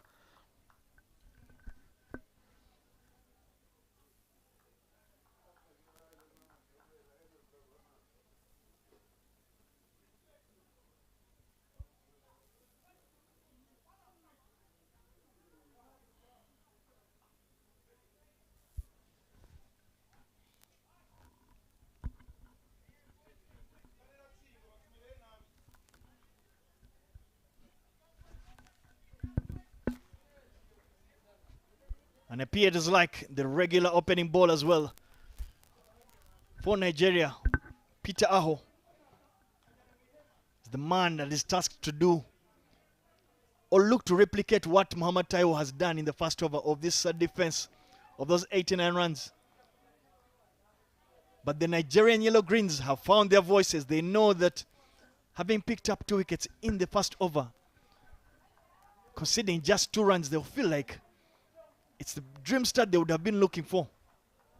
Indeed, it is a dream start, as we see. Shot number 3, Peter Aho, sharing the new cherry with Mohamed Taiwo.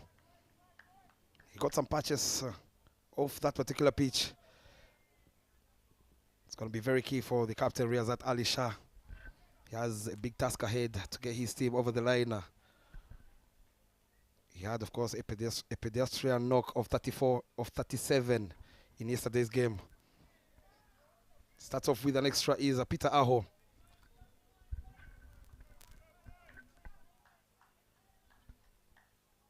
Too much weight from that one there. The line does belong to the umpire. That's called wide.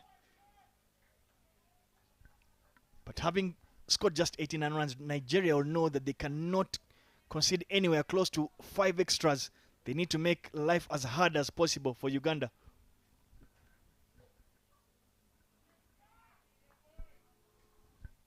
Another wider from Peter Aho. Very close call there from the umpire. Especially because Raghav takes that trigger and literally takes his stance at that off stump. You'd have imagined the wide line would have moved with him. Despite, of course, going for those 2 extras up front, he will be happy knowing he is getting some movement. Love to see him pitching it a little bit fuller. Plays it on the back foot. A run out chance on that occasion. And the run out goes begging. It's oohs and ahs for the Yellow Greens. They understand how important that moment was. It's that man Vincent Adewoye picking up that catch. He knows he has missed out a golden opportunity running out the captain, Riazat Alisha, who wasn't even near. Boy, oh boy. How crucial is this moment going to be in this final?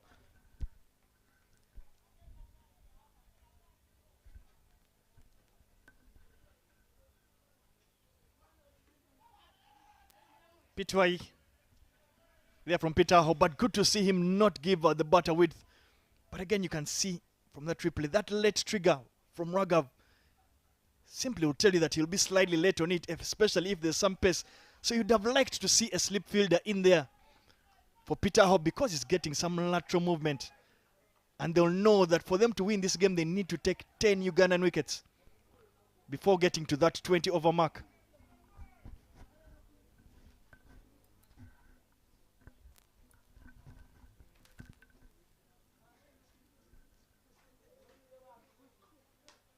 Cuts on that occasion, straight to that field that covers. Danladi, who saves his team, 3 runs. What a player he is. That was struck powerfully by Raghav Dhawan.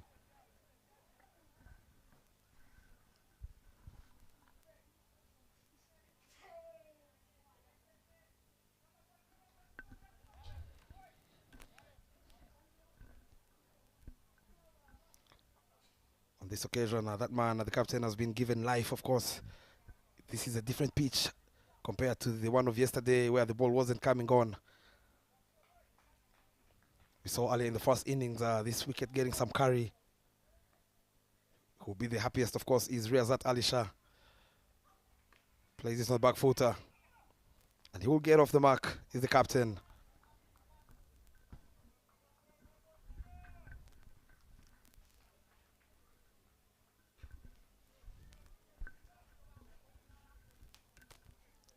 Not easy normally chasing these small targets. And the Yellow Greens have made sure they pick up 2 in the first over.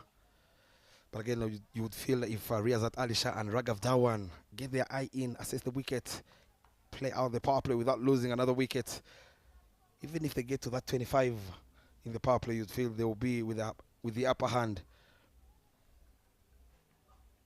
Cut away on that occasion, beats that fielder at point. They're running very hard. The fielder in the deep, Mohamed Taiwo, chips in a diver to cut it off to only 2 runs.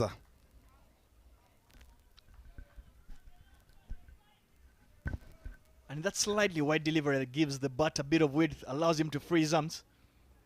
And free his arms he does, gets up those 2 runs. But you just get a feeling at this stage, not too often in T20 games will the required run rate ever come so easy, you'd think, for as it has for Uganda. They need to score already at the start at under 5 runs and over.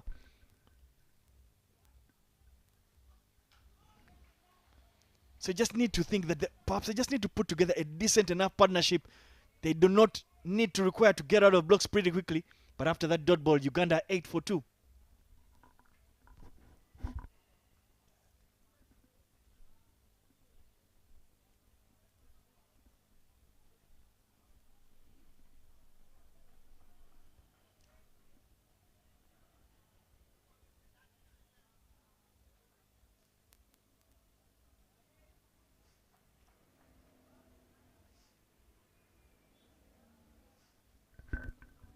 Tayo to continue from the pavilion end after picking up 2 wickets. And the big one of Robinson Buya with 272 runs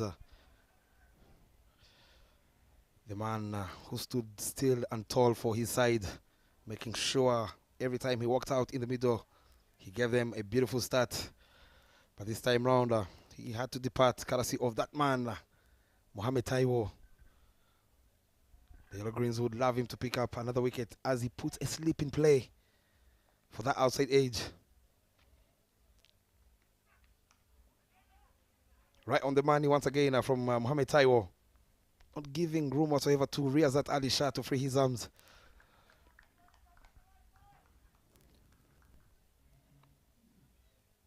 First time that man comes in very early at the crease, being given that task to open the innings for Team Uganda, of course, courtesy of those 2 wickets that fell in no time.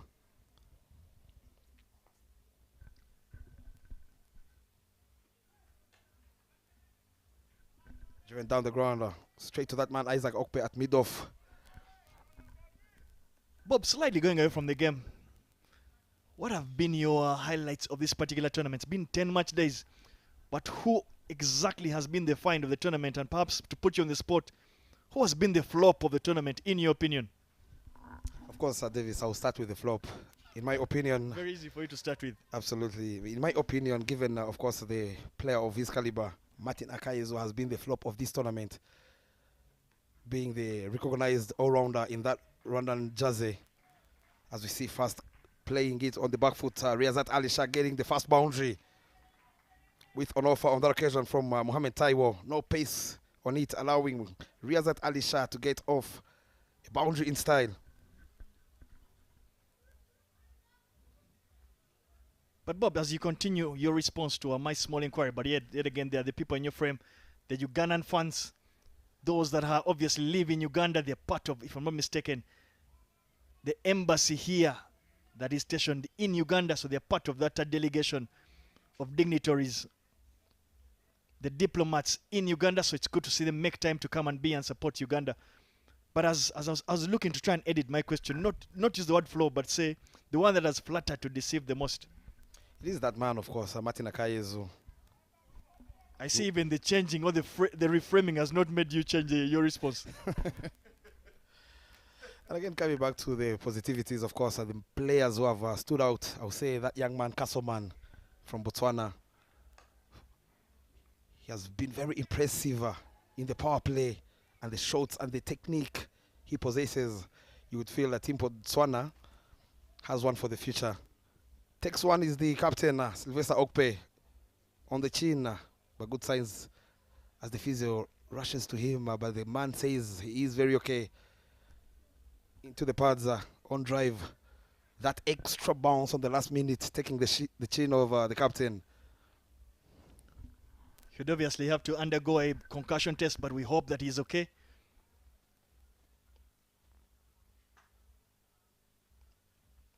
Never the sights that we want to see, especially in the cricket field. You never want to see players get injured. And it appears he's passed that test, so he will stay on the field. As I also come back to your question, that man Kassoman has been very impressive. And the second player is that man Oscar Manishimwe, the Rwanda opening batsman. From that series back in Kenya where he scored 4 back-to-back half centuries, he moved the momentum.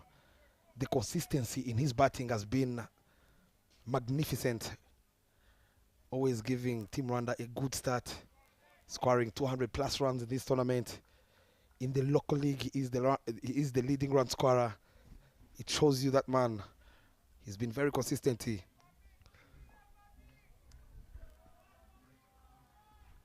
But thanks a lot, Bob, for your insights. And with one delivery, it got to get out of the third over. You get a feeling that Mohamed Taiwo want to continue piling a bit of pressure.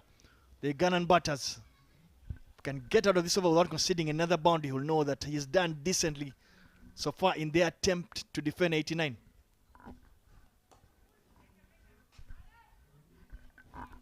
And a very good delivery there once again from Mohamed Taiwo. Not giving anything to work with to Raghav Dhawan, a man who is in need of runs. And with that dot ball, we come to the end of the third, 13 for 2. Still moving at 4 runs and over is Team Uganda.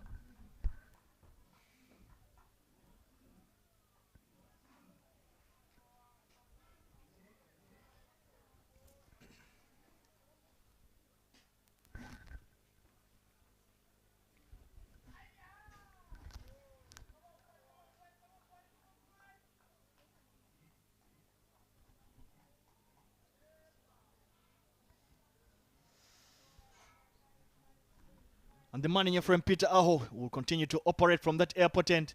Bob, just following up on that conversation, for me, I do not think it would be right for us to move any further without giving a lot of credit to the ground staff here at the Gahanga Oval. I think they've done a fantastic job of ensuring that the wickets are true to their bounce. They have offered something for both batters and bowlers. So it's been a decent contest between bat and ball. So for me, I think they've done an exceptional job, especially the fact that they needed to put together 10 match days in a very short time. So kudos to them. And we can only hope Rwanda cricket continues to go in that kind of direction. And of course, a lot of credit to that man, the venue manager, Evod Mutuimana, former Rwanda international.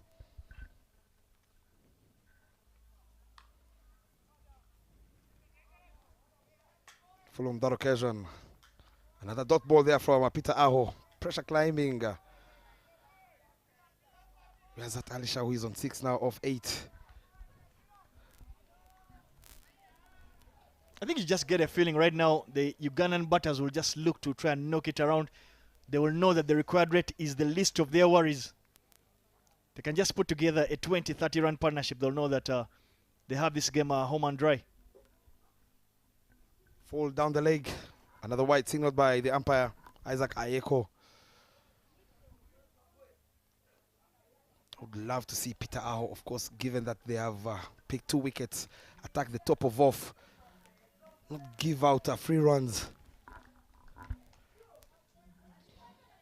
Make it very hard for these two to build up that partnership you're talking about.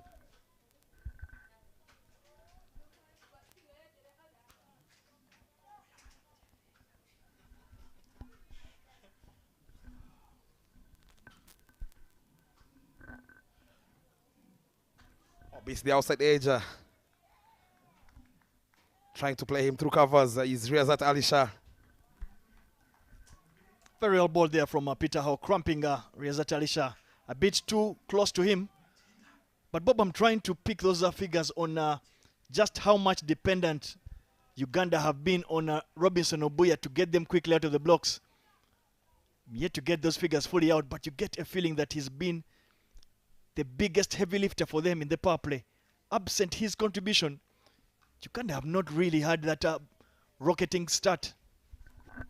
And given, of course, Riazat Ali Shah, the likes of Dinesh Nakrani, Alpesh Ramjani, who loves coming at the crease when the stage is set by that man Robinson Obuya. But this time round, they are the men to set that stage for the next batsman. Not an easy task here. He is on 6 of 10 and his partner Raghav Dhawan is on 4 of 9. Shows you how difficult it has been in the first 3.4 overs.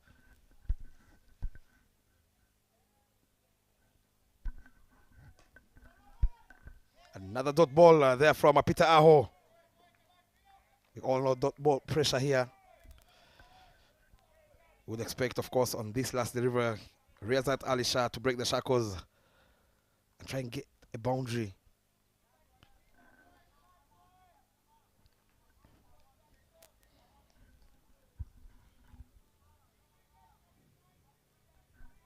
Good to see the number of fans out there in the stands. They've come out in big numbers on a Saturday afternoon to watch the final of the ILT20 Continental Cup powered by Fancode. Deft touch there from Riazat Ali Shah to close out that over. Picks up a single and Uganda are 15 for 2 after 4.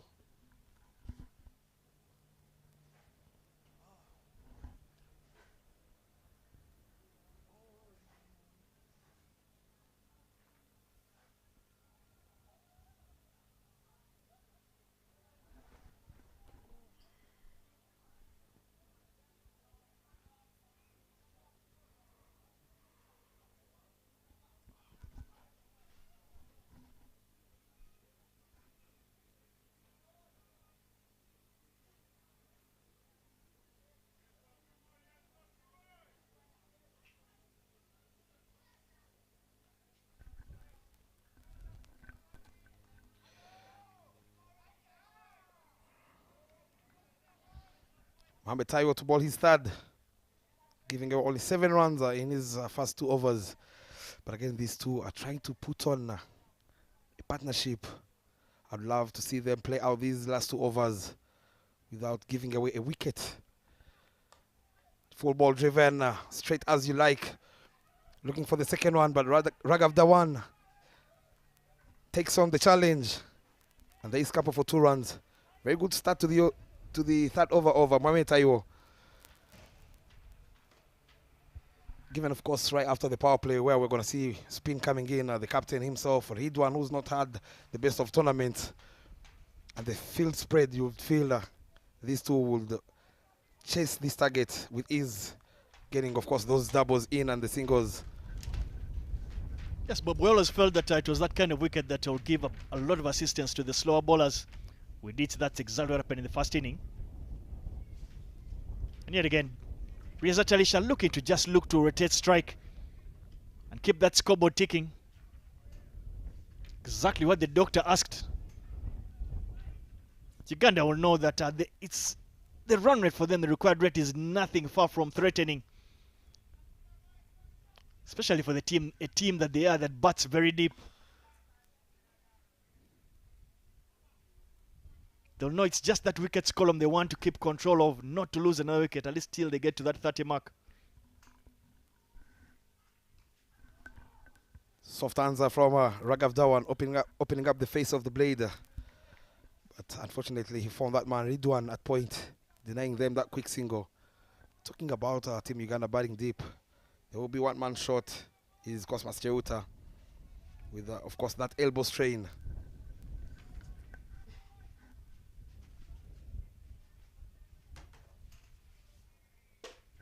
But again, you want to get to that number 9, number 10, chasing 90.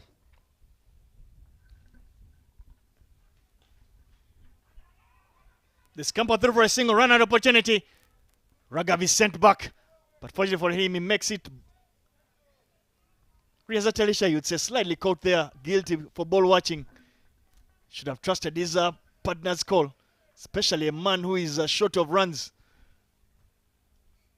Looking at that replay, it was clearly Raghav's call. Reza Talisha had no business even looking at the back. Close there. But the cricketing gods today are in Raghav Dhawan's favor. Uganda need just 72 runs off 92 deliveries. No need to rush at all. It might be a very slow power play for them, but they'll know that they have the ability in there, they have the firepower to make up for this slow start. Oh yes, Davis, they pack a puncher. It's Team Uganda. Change of pace again from Mohamed Taiwo, but this time round picking that man at mid-on, Sylvester Okpe. But again, when you look at that previous delivery where Raghav wanted to sneak in for that quick single, it shows you the pressure he's been having of scoring runs for his side.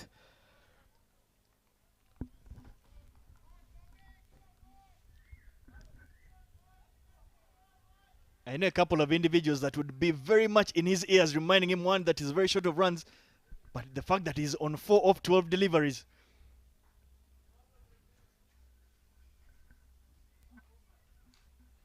Make that 13 deliveries. You just get a feeling that for me, Mohamed Taiwo has given Nigeria the start they were looking for, and with that dot ball, Uganda 18 for 2 after 5.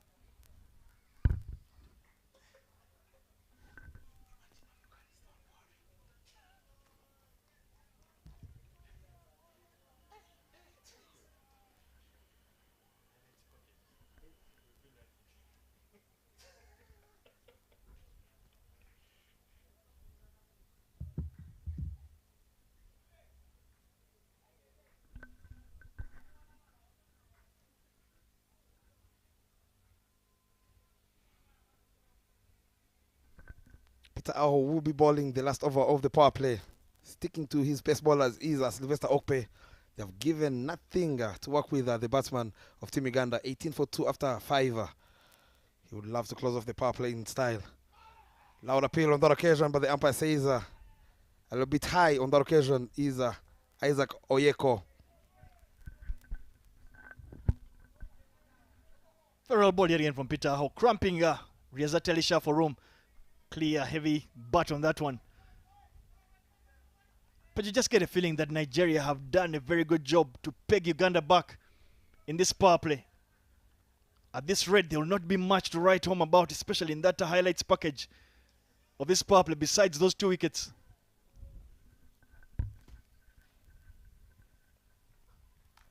Right on the man again from Peter Aho. That should be the 7th dot ball on the trot. Shows you how good they have been.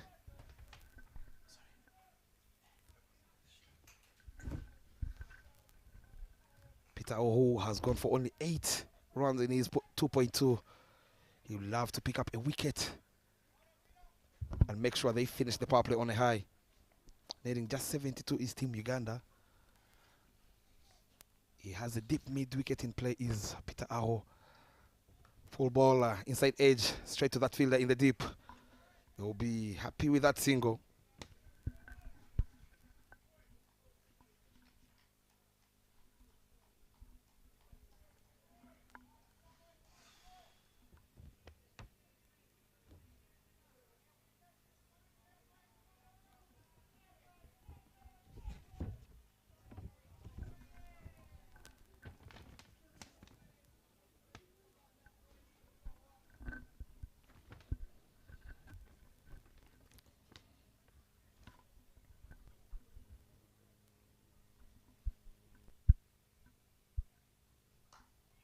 Lovely punch on the back footer from Raghav Dhawan. Straight to the fielder at mid-on, but they scamper for a single. Moves to 20 in 5.4 overs. How many more can they add in the last 2 deliveries to make sure they finish, of course, the power play on high is Team Uganda. And it's that man, Riazat Ali Shah. He has a 3rd man in play, Mohamed Taiwo, and a deep mid-wicket. Love to see him try and get one through the covers.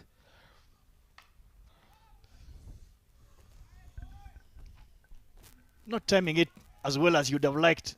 Full delivery there, asking to be hit. Hit it wasn't.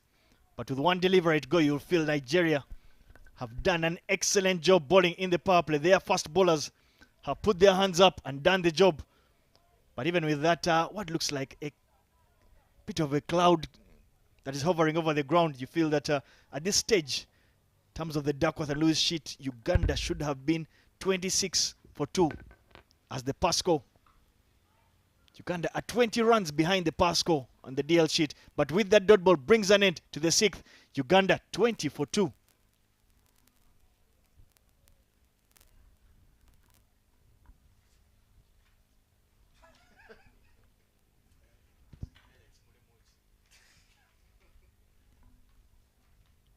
Looking at the highlights there, expect just 2 moments of brilliance. That is one of them, and that's the second. 2 wickets there in that first over for Nigeria. Riazat Ali Shah hit that to that vacant extra cover region. Good luck finding any more in that highlights package in the power play. But with that, there is a change in the commentary box. ILT20 will return.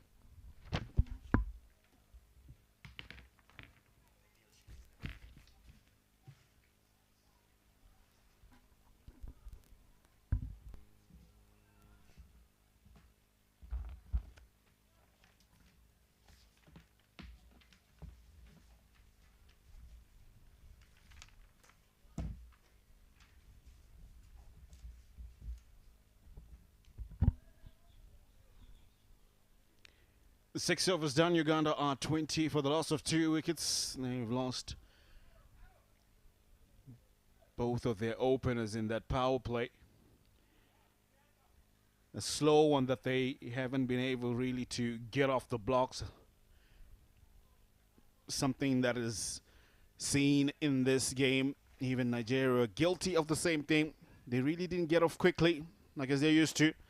Sylvester Okpe brings himself into the attack for Nigeria. Starts off with one just outside off stump. Fishing at that one was Raghav Dhawan. An opportunity for Raghav Dhawan to play himself in. He doesn't have a really big target to worry about. He got off. It was unfortunate in the previous game that he played. Tried to play an unconventional shot and he paid the price. Meanwhile, here's at Ali Shah, 11 from 19. The other captain, who's now facing the other captain.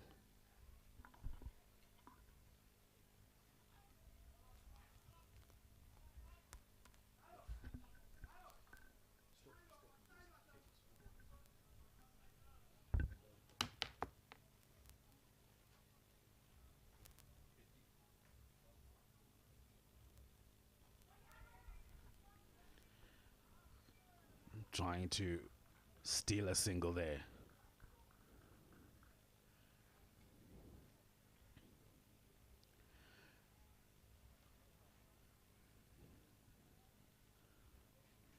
Quicker one, work leg side, going on one knee. Good attempt to try and keep that one from going to the boundary. The throw takes a kick off for the wicketkeeper to make it an awkward catch. But it's been a good over, only 2 runs from it from Sylvester. Man, that has been handy for Nigeria, bowling in critical moments. Funny enough, this time around didn't bowl in the power play. Trusted his speedsters. Now clipped. That's a good shot. Danari will do the cleaning up, but they'll come back for 2. What a way by Raghav Dhawan to play that one. Great use of the feet. We end the 7th over. It's Uganda 24 for the loss of 2.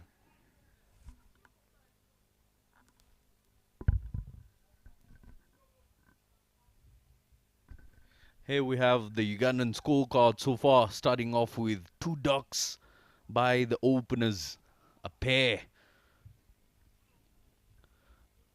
Shridi Mangela going for 2-ball duck, and his partner, as Nigeria pick up 2 wickets, and that man there standing out, Abdul Mumuni, keeping Nigeria into this final economy of 3.33.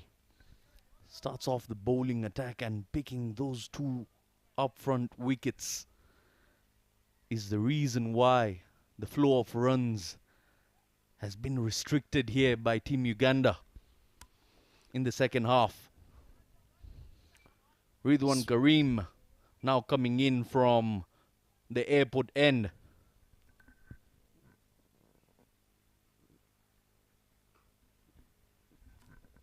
Just tack to the onside, they pick up a single. Well, Uganda, they've been very impressive in terms of how they've gone about business in this tournament. Yes, they might be having a slow start in this one. Not a big target that they're working with, so they really are not in a rush to get over with it. Nigeria yes, did pick up 2 wickets, but it really won't phase. They're much a team that really bets deep. And the challenge and onus is on Nigeria of how much can they make this of a fight. Now neatly played. Because they came into this one as the underdog and facing a mighty team like Uganda in terms of rankings, experience. Unfortunately, they could only put up 90. But in cricket, you never know.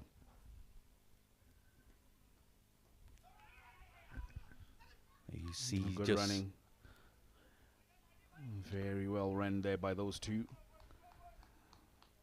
a single being stolen there, just under their noses. Just a dab, keeping it on the ground. And they shot off for a single.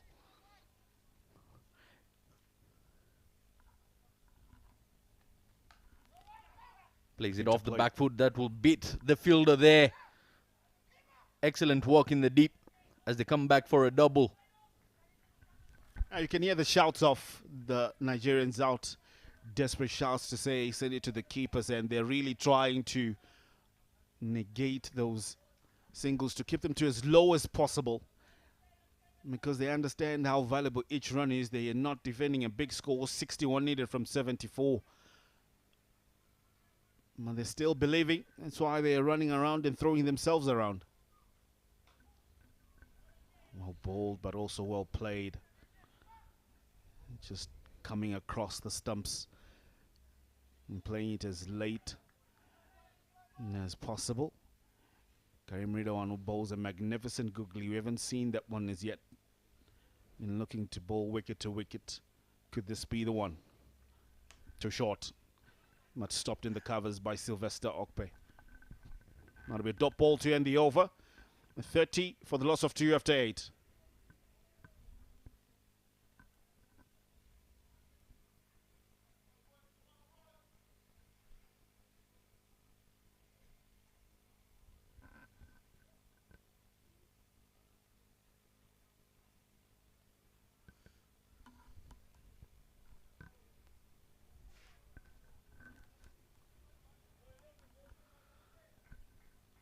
Sylvester Ogpay, the skipper, will come back into the attack from the pavilion end. I feel Team Nigeria has done really well here despite the low total that they posted, bringing Uganda down to this equation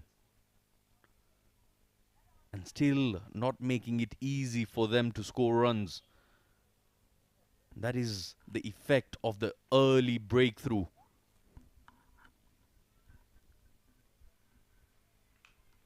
Well bowled, quicker delivery. Wicket to wicket. And Sylvester Okpe, that's how he's bowling. Hobbling about. Don't know what that's about.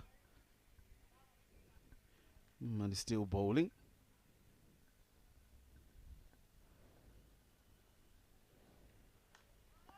Again, neatly done. Trying to quickly turn to see if Riyazat Ali Shah is behind the popping crease there.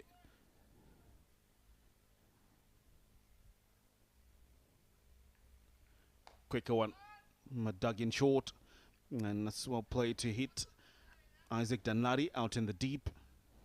Lots of boundary riders on the leg side. You sort of feel like you're trying to tempt Raghav Dhawan to see if he can clear that boundary.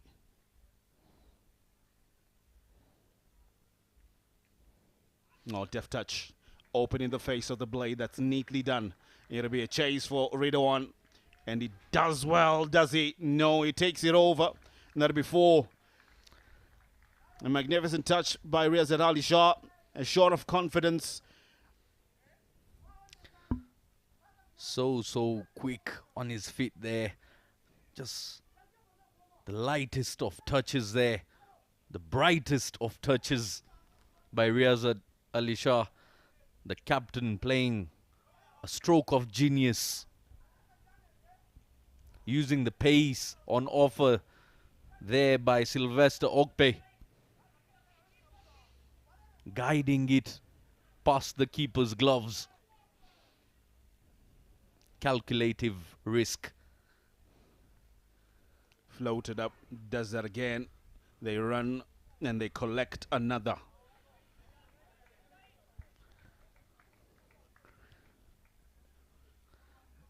It's really hard to plug the singles. Nigeria getting a taste of their own medicine, something that they had been doing to Rwanda and Botswana with ease throughout this whole tournament. Stealing singles here and there.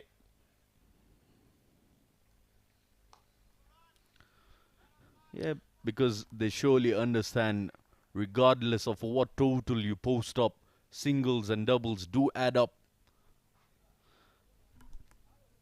9 overs done here. Team Uganda, 36 for the loss of 2.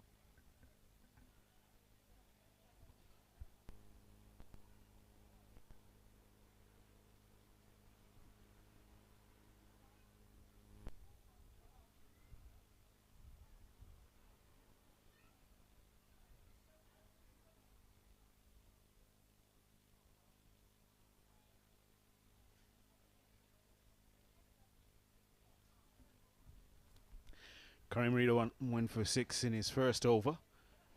He had to bowl the 10th to get us halfway through the Ugandan innings. They're not yet halfway through what's required, you would say.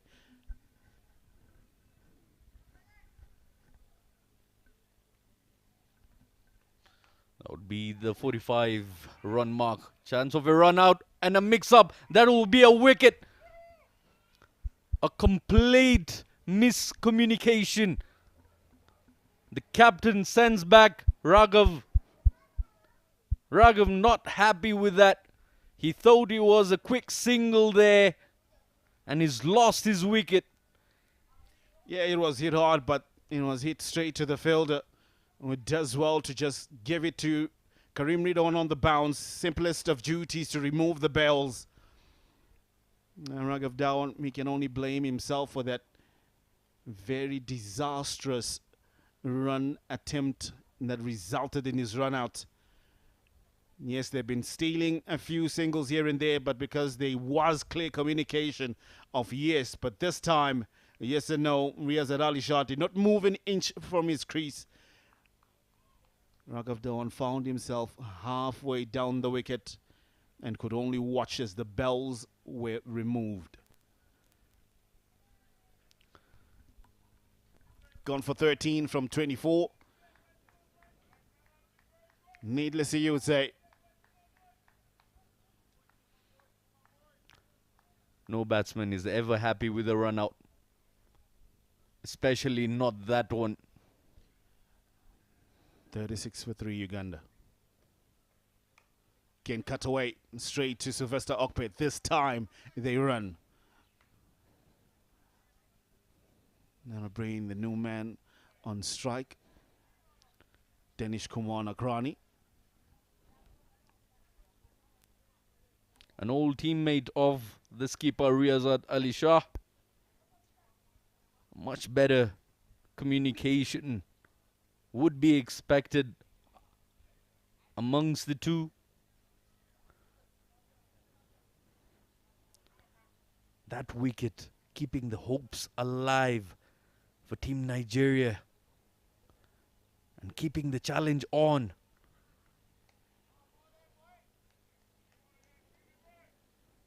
Ridwan Karim loves bowling his googlies, his magical deliveries that turn away from the left-handers. That's in the slot. That's been dispatched right onto the grass bank. To a full leg side to his most powerful area. Nagrani obliges. Nagrani opens the lead of the pressure cooker and lets off all the pressure with that massive hit down the leg. And 6 gets him off the mark. Takes Uganda to 45.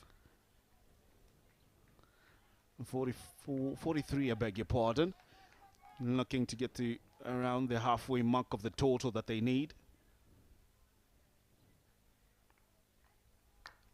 It's cut away. That's through the covers. Now we chase.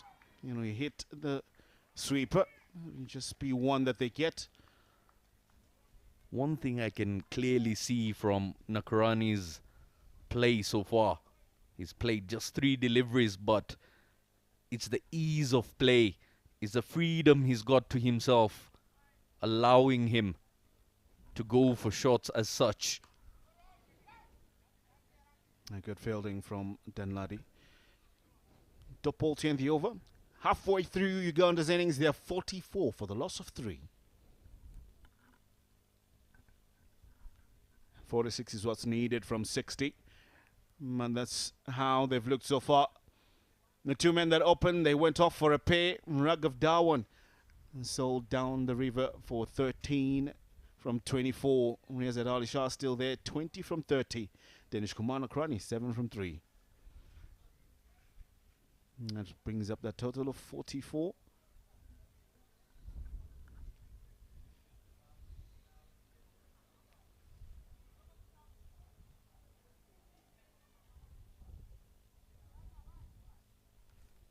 And 46 from 60. Man who struck, Danish Kumar Nagrani. One thing that I'll tell you about this man, he won't be looking to just push it around for singles.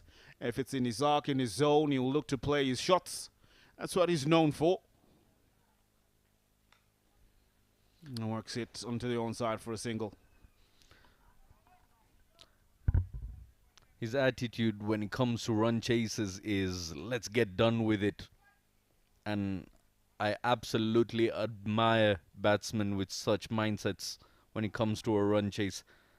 They don't want to be nudging around, adding pressure to the entire unit, to the entire balcony of fans, to the people watching back at home.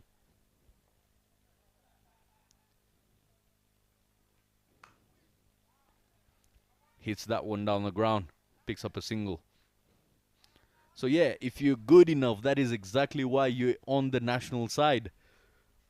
You got to back yourself, have that faith in you, and go for your shots.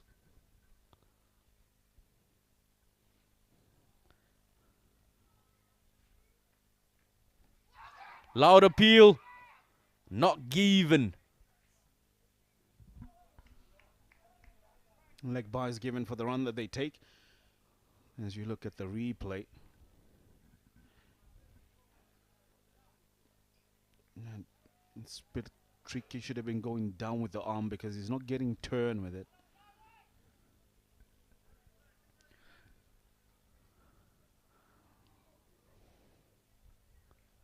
Too short. Just worked with ease. To deep square leg just for one. Yeah, good decision there by the on-field umpire, the run international, Christian.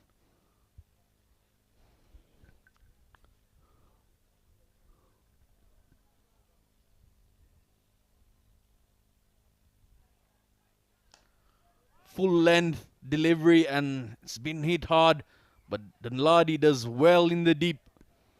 Puts his body on the line. Saves valuable runs for his side.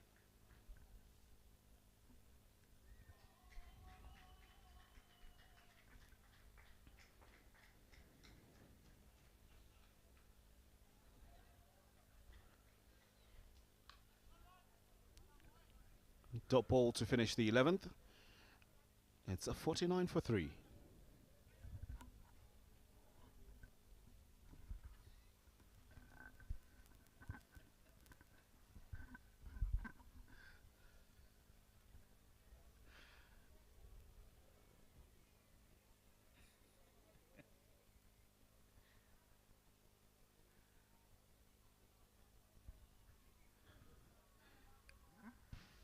That's the equation there. Run rate 4.45. Run rate required 4.456.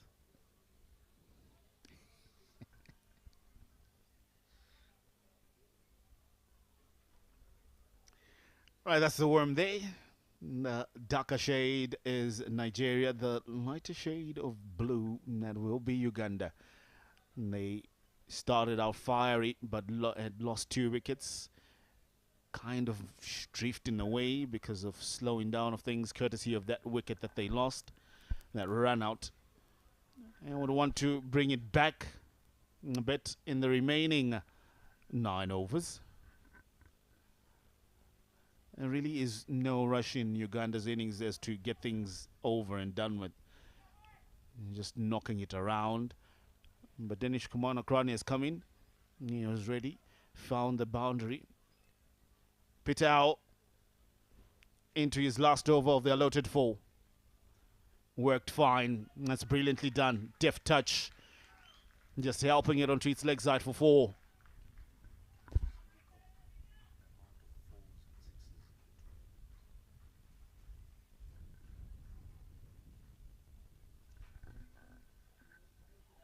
Yeah, just helping it on its way using the pace of Peter. Starts off with a boundary there. Much needed for Team Uganda.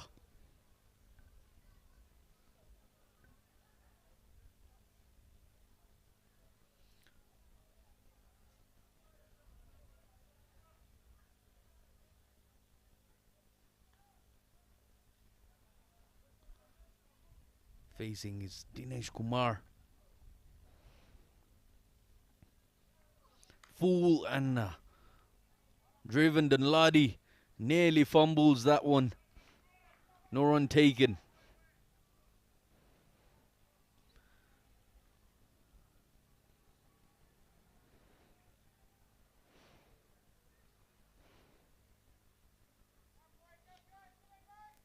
Shadowing a glance. is Dinesh.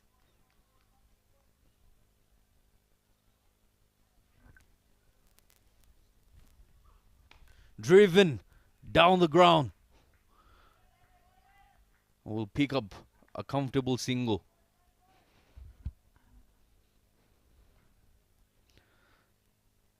Each and every run taking them closer to the total. 36 needed from 57. That's the equation for the Cricket Cranes.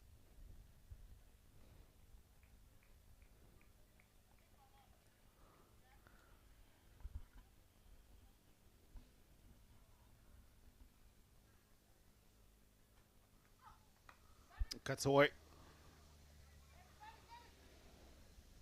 Third man has to clean up. But the running is pretty much equal to the task. They pick up a couple there. Moving past the 50 is Uganda. Now slowly they're aging bit by bit towards that required total. Yeah, that cut. No real power behind that one. Just guiding it. Knew exactly how many runs he wanted to push off for. Play down the track again just for single. Just get a feeling that Uganda are slowing things down here because they don't want to go helter-skelter. They don't want to give Nigeria the opportunity to pick up wickets, and then in no time they might find themselves in trouble. Not much required. So they're just going to slowly get over the line with ease and grace.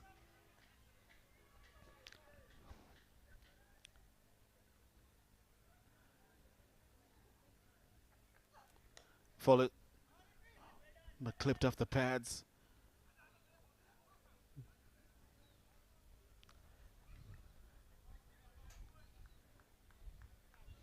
A single to end the 12th over, 58 for 3 after 12.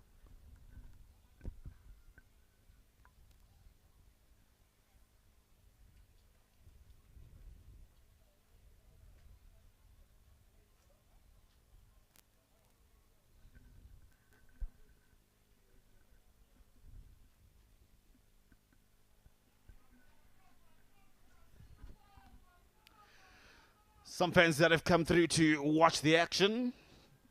The youngsters of the future cricketers of Rwanda cricket.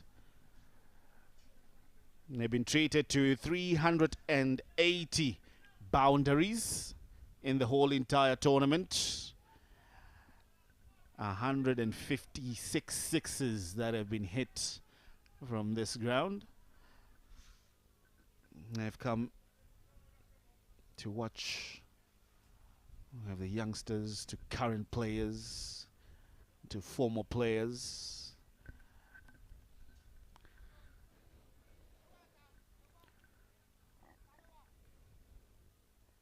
Isaac Okpe. Full length delivery driven for a single. And that man there, Riyazat Ali Shah, the captain of Team Uganda. Who wouldn't want to have a player like him in their side? Someone who can have a quick fire cameo, scoring a 40 off just 12 deliveries. And also playing a mature knock like this one in the finals, in the big game when needed for the rise. 25 of 36 deliveries, slowing it down. He understands the importance of his stand out in the middle.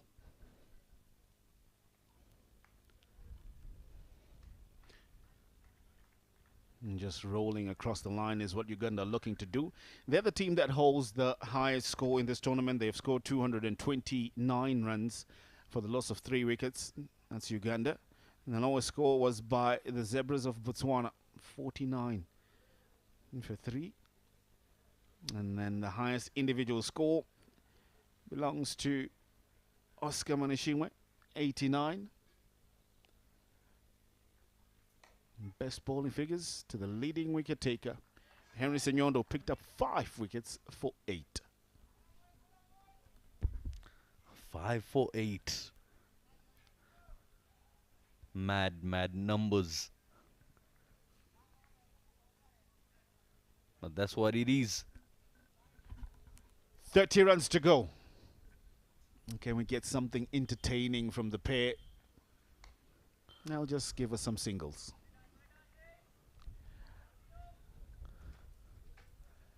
I guess that's what the captains asked for. And his teammate obliges. Yeah, 29 from 43. You will always get there. You've done well throughout this whole entire tournament. You have the luxury to enjoy this crowning moment slow as you ever would have dreamed. Opening the face of the blade. Boundary we have.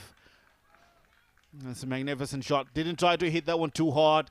It was wide of him. It simply just opened, or rather guided it through in the third man region. Yeah, poor line there by Isaac Okpe. Threw the bat at it and ended the over with a boundary. 13 overs done now. It's 65 for the loss of 3.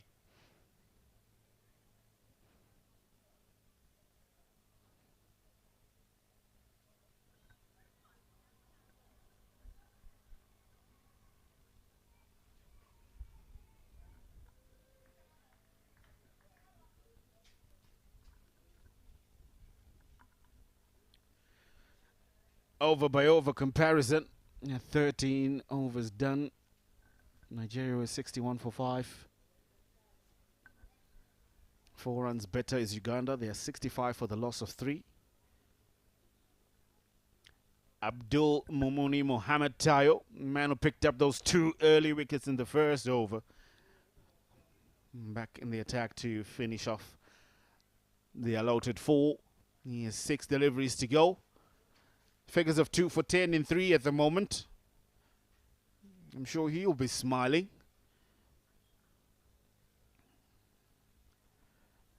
And just for interest's sake, if rain was to come.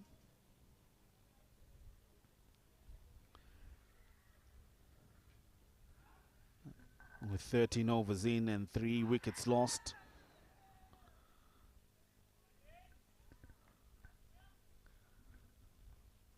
Run out appeal there, but shake of the head by the umpire.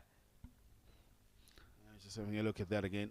And a good throw, direct hit, aiming at that solitary stump, but the man well behind at the line. Back to my point about DLS.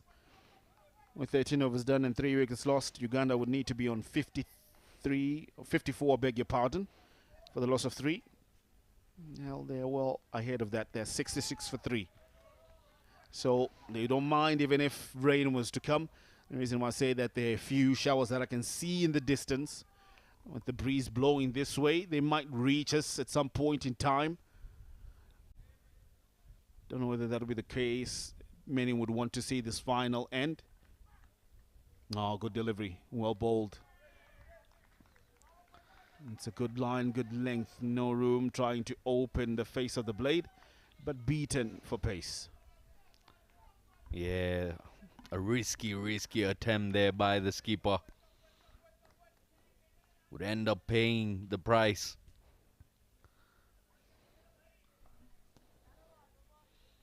Lovely angle across the right-hander there.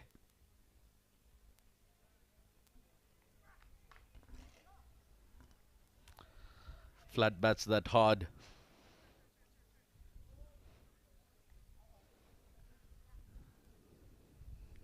$23 required from 39. Yeah, I do know that Uganda can walk over the line from here going forward. Just praying for a little bit of action for the crowd that has turned up here. Something to give them something to talk about. Not just about the win that Uganda has, but also some hits. Maybe this man You know him, how he can hit 1 million mile. Danish Kumar Nakrani, 18 from 14.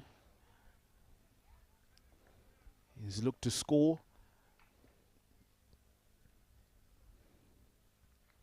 Gives himself room. That's what I'm talking about.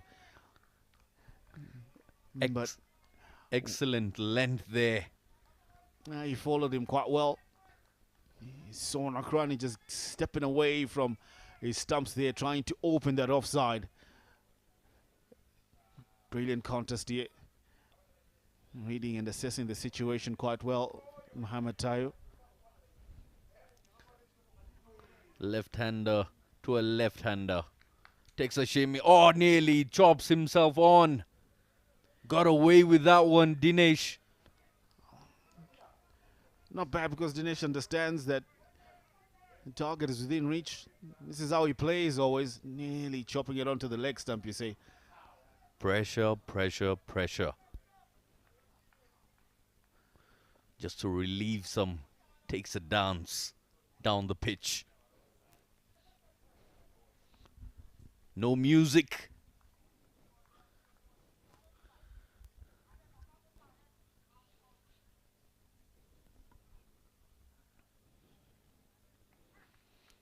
Jujeev doesn't get the connection, but you can see the intent is there. Mohamed Tayo ends his allotted 4 with magnificent figures of 2 for 12 in 4 overs. I mean, look, 14 overs down the line. The Manhattans equally faced. Even Stevens, you would say. They are really going at the same pace. Maybe 1 or 2 Manhattans that are well above what Uganda scoring, but they're well placed to see this one over the line.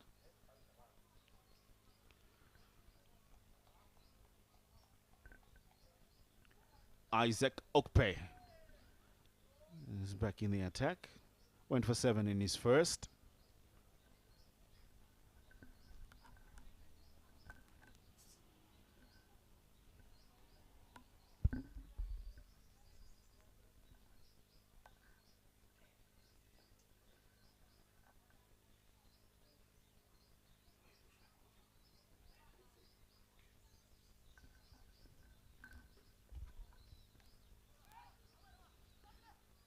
Oh, almost selling himself again. Danish Kumar Nakrani, not waiting for the call from his partner, finding himself halfway down the track. That's not good. Look at that one play, just punching it straight to the man. And you think that he thinks that he still has a chance.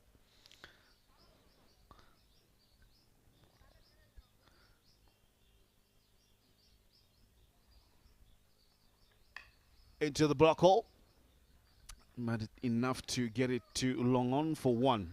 I'll tell you, that man there, Isaac Okpe, by the time he heads back home, he'll have to look for a new life insurance policy.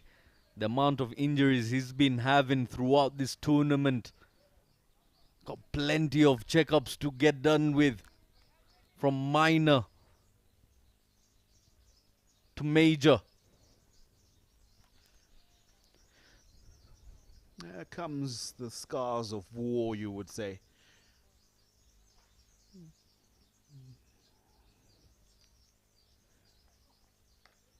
Oh, bold. With good running as well.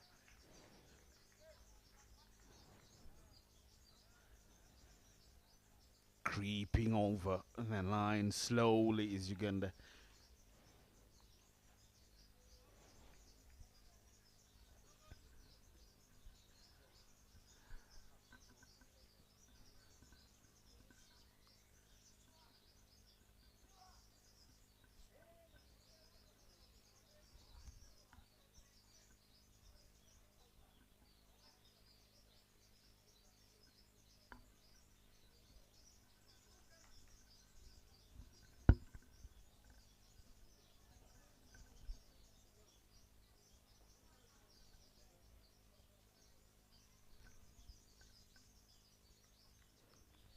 Now a bolt, an off cutter, and again Nakrani, almost halfway down the line.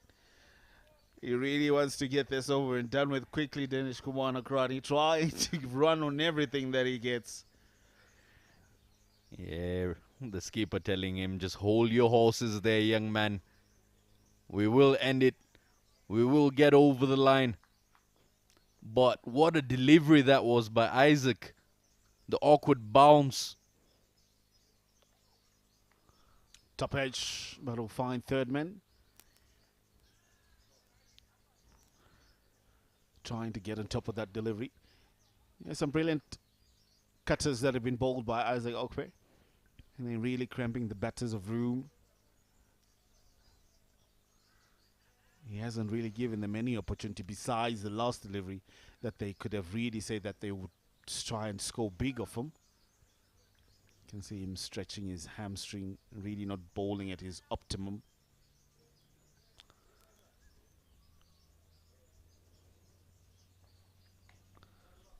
Just tucked to the onside for another.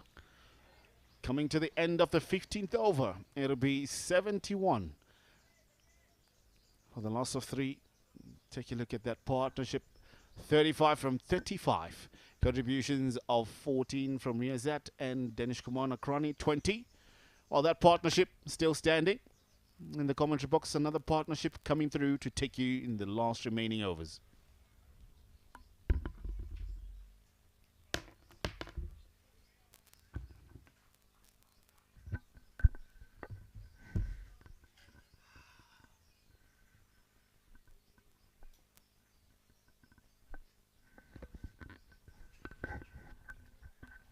$71 for 3 after 15. Sylvester Okpe, the captain, coming from now the airport end.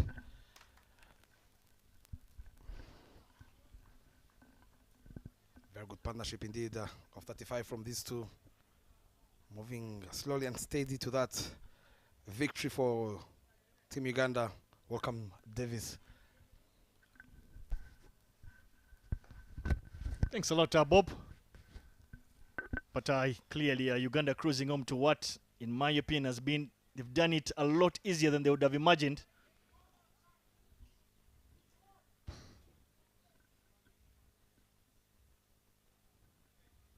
It's been a case of picking candy from a child. Bit too easy. You'd have liked to see Nigeria put in a big fight, considering they're the team that showed a lot of character to get themselves into this final. Unable for them to get what you'd have felt was a decent total on this wicket that we're going to use for the 4th match day. They needed to get that 120, 130 mark, and they fell short of that by quite a number of runs, making the ranches pretty easy for Uganda. 17 to go off 28 balls. To me, it's that lack of course, the contribution from the middle order batsmen for the Yellow Greens on a big day, the final, where it mattered most to get to that 130 plus. And of course, given the way the wicket has been playing, not an easy pitch to bat on. But the man from there, Riyazat Ali Shah, has gone for a lackluster knock, you would say, so far in his inning. He's still out there on 34, 45. But obviously, having recognized that the required run rate was never in threat, he just needed to knock it around, pick some form.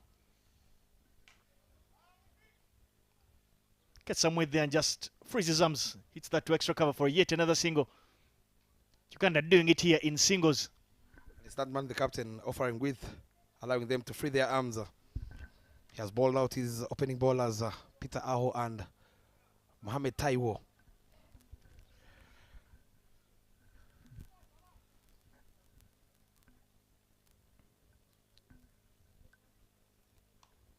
Plays it on the back foot, straight to the bowler is Dinesh Kumar Nakrani. He will be itching and itching to get one over the ropes in this particular over. Last ball to come.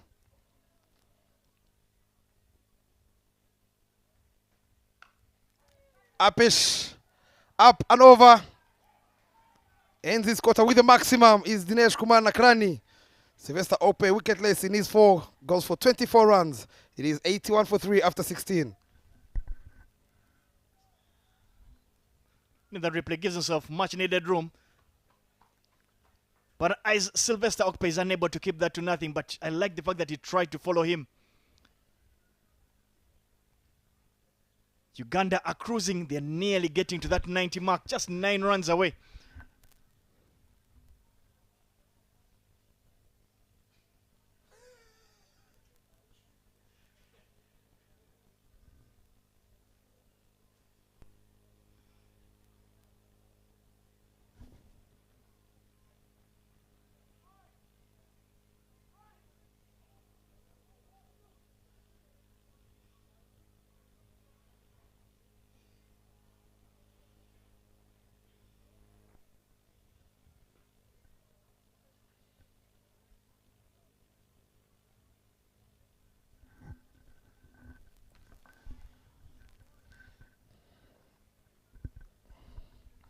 Nine runs to get from 24 deliveries. That's what the scoreboard reads. It's going to be that man, Isaac Okpe. Can he defend that 9 in this over? Riazat Ali Shah will be, of course, looking to get a game done and dusted. Goes for a big give there. Drop twice on the second attempt from the man behind the stumps, Suleiman Rushewe. But good intelligence yet again from Isaac Okpe, pulling those off-cutters.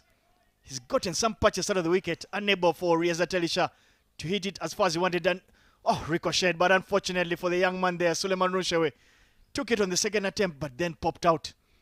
But for me, I think Nigeria will have a lot they can look to learn from. They will know that they were very close to upsetting the Cricket Cranes in that first game against between Uganda and Nigeria. But following on the games after that, the gap between the two has continued to widen. But they will know that in 9 months' time, there will be a date for these two teams to log horns in Zimbabwe in that World Cup qualifier for those 2 slots.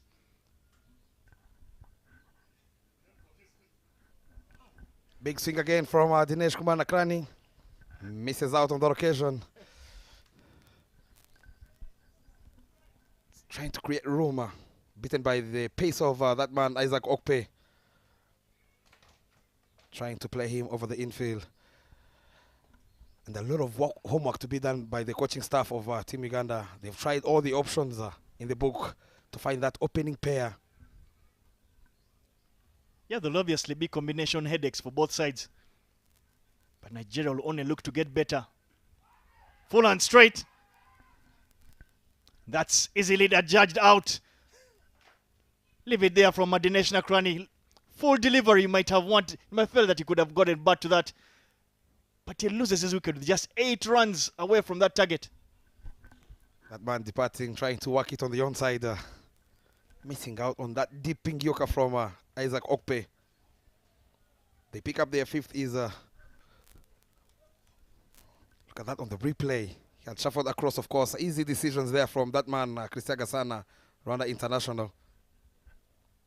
He departs for his 27 of 25. You would feel he's done his contribution to the side with 2 maximums at the boundary. On a pitch, of course, that has been very tricky to bat on.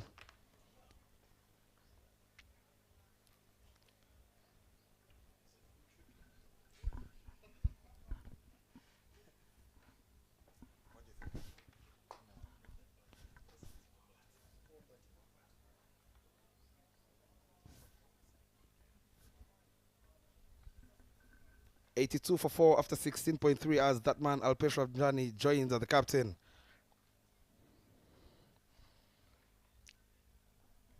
I think for me, Bob, it's good to see that the stage has been set for Alpesh Ramjani. In the tournament, he's literally been Uganda's best all-rounder. He's been Riazat Ali Shah's go-to bowler alongside Henry Senyondo. So for him to be at the wicket at this stage with Uganda 8 runs away, you feel like it's a fitting end to the tournament.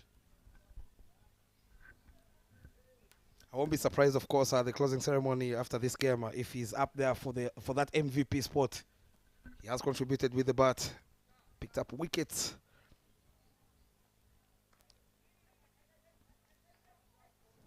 He has a fifer, of course, against these yellow greens is Alpesh Ramjani. What a player he has been for Team Uganda. Joins Riazat Ali Shah needing only 8 runs to get.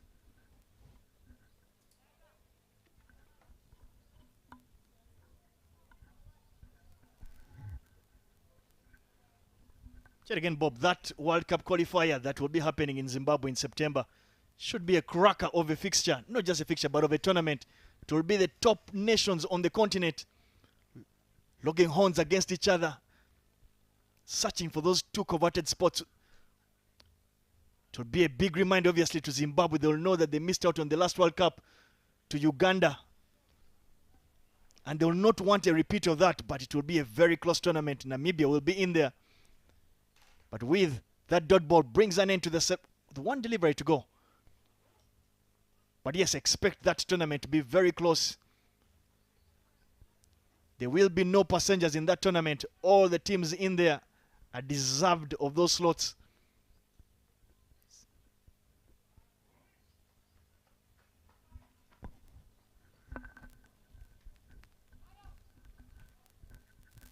Last ball to come from his third is Isaac Okpe. And it's that man, of course, Rezat Ali Shah, who haunted Team Zimbabwe, making sure they qualify for the World Cup. Change of pace on that occasion, opening up the face of the blade, but finds that fielder at backward point. And with that dot ball, we come to the end of the 17th. The scorecard reading 83 for 4.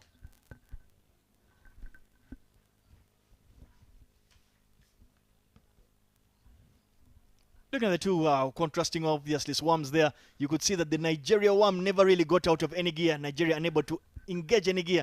They were bowled out for 89 in the less than those 20 overs. Uganda, you would say, reasonably slow start. Not just a slow start, but that worm never really threatened at all.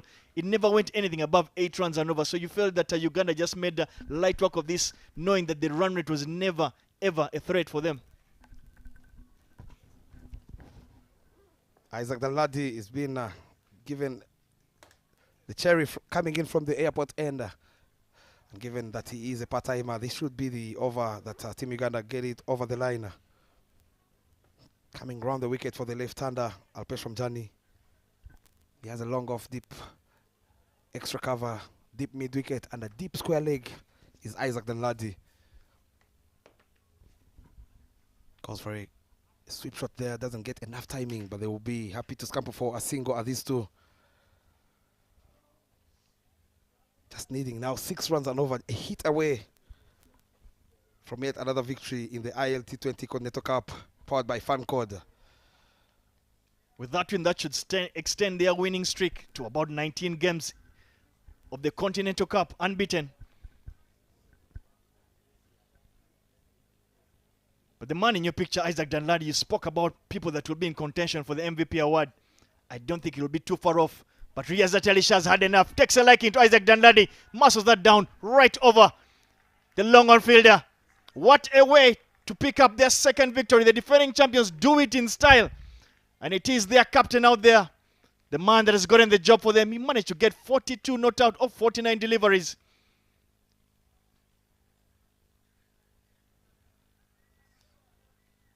And looking at that, the frame there, the Ugandan fans in that pavilion there. The final runs being scored by the captain, Uganda winning by 6 wickets. They would have liked to do it with a lot more comfort, but could not have been better scripted than their captain hitting the final runs. A mammoth 6 sent down to long on.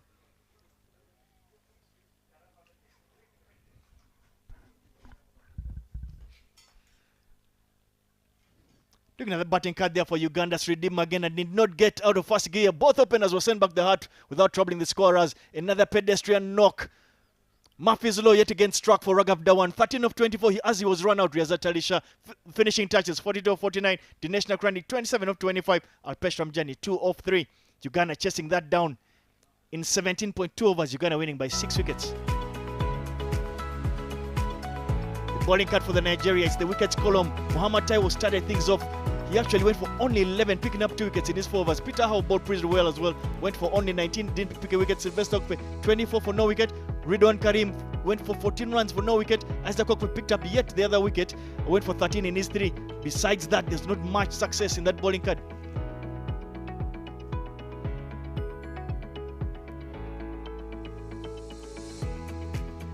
The second inning highlights started off pretty well for Nigeria, picking up 2 early wickets of Sridip Mangela. Together with the leading run scorer Robinson Obuya, they were sent back to the heart without troubling the scorers. Riyazat Ali Shah came in a bit early, but obviously took control of the run chase. He was never troubled. Always knew the run rate was not something to worry him. The wicket taker for Nigeria. Yet again, Murphy's Law. Raghav's sour tournament continued. Dinesh Nakrani hit that obviously for maximum. Got a little glass. Riyazat Ali Shah enjoying himself off that juicy full toss. That was muscled down the ground to over long off by Dinesh Nakrani. Lost his wicket, that LBW. Isaac Okpi picking up that other wicket. And Dinesh Nakrani. Isaac Danladi bowled one in the slot for Riyazat Ali Shah, who closed things off. Uganda winning this game by 6 wickets.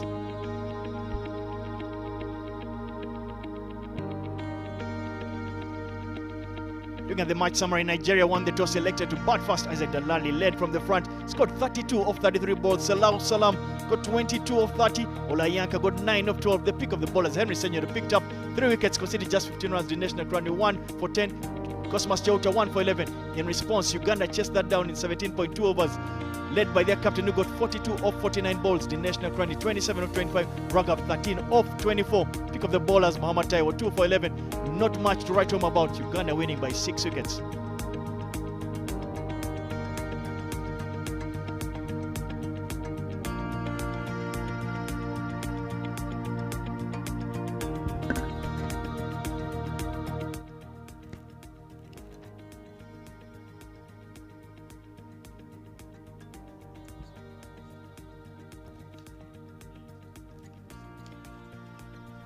Do stay with us as we wait for the post-match presentation.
coach you put the winning coach?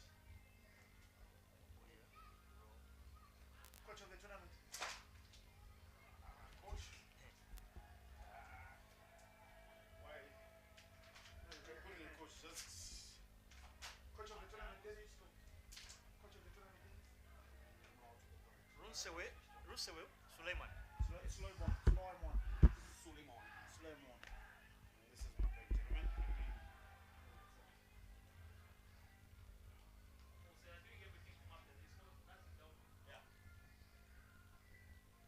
Don't you need this paper?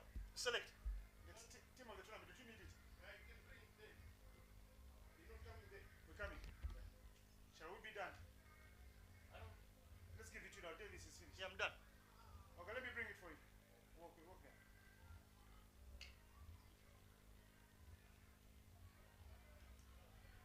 Done, Laddie Isaac. Where's that? Up there.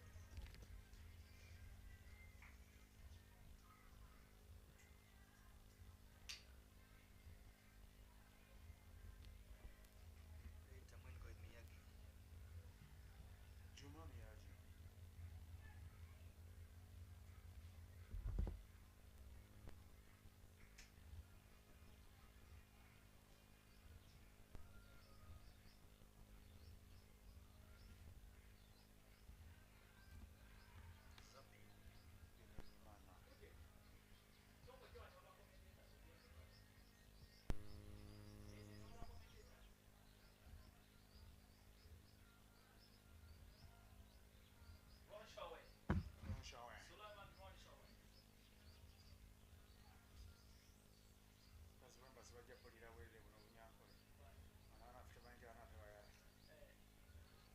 But the women are women.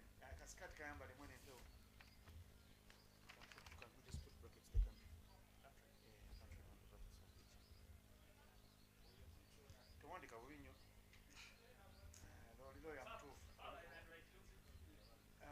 Lolo ya mtufu. By the way. To na magunga na sasa.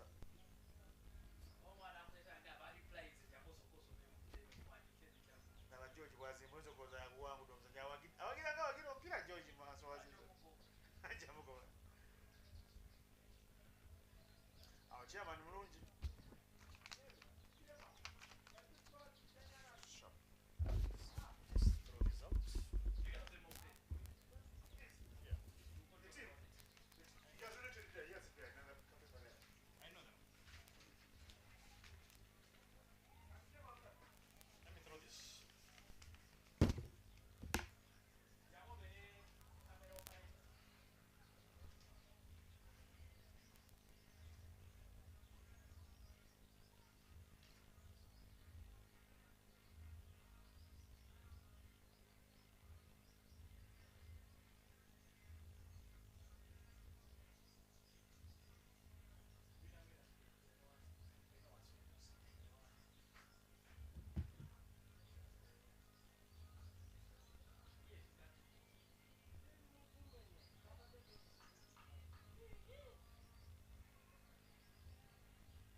Take a look at me now.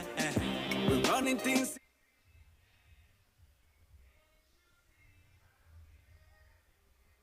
Where you from, what you do, just as long as you're chasing money. Do what's right, never give up on it. Bring it on, bring it on. Are you ready?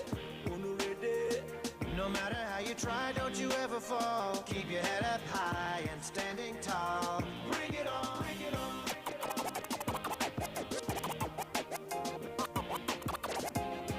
She know. She know me treat her better than her man. But she a worry about the millions. You love me for true, but certain things in life I say you want to do. Hey, so you say me need to understand that you are made for a money man. But if you can't love me now, don't love me later. When my later is much greater. It's only.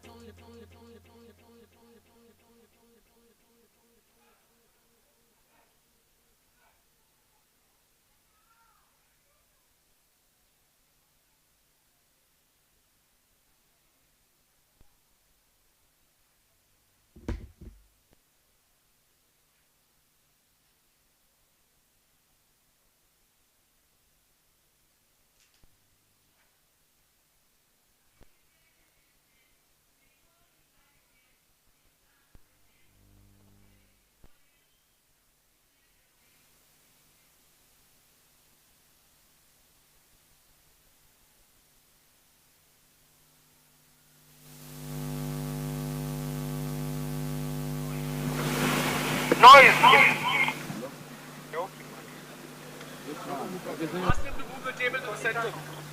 The trophy table. We just said.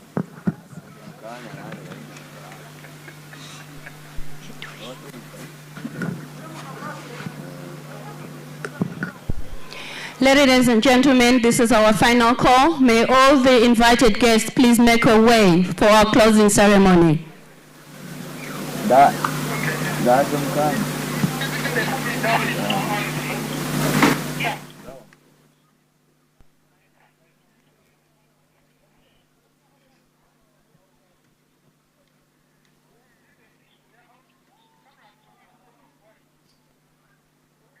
me just help you to bring them. Please.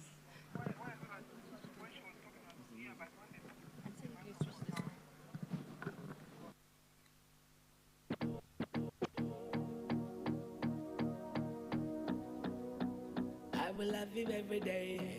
Hey. I've flown around the world a million times and I've seen a lot of places and faces, but I'm always back to you. My money on my mind, not anything. Ladies by my side each and every day, but I'm always back to you. I'm loving all the times I'm around you. Girl, you got me feeling like starting a new life now. Even when I leave, I can see your rest staring in my own girls. Crazy how I feel about you. Yeah, it's crazy how I feel about you. Let me take you down to my hometown, girl. Every day I dream about a brand new world. You know how I feel. I will love you every day. Let me take you down to my hometown, girl. Every day I dream about a brand new world. You know how I feel. I will love you every day. Hey. I will love you every day.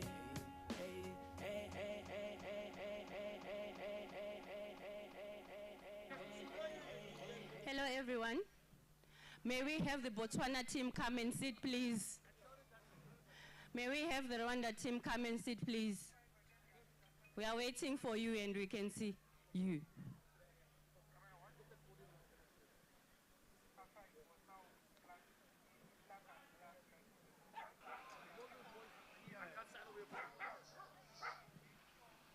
Who owns that dog?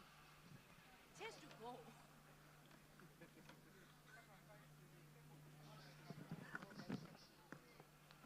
David, are you ready?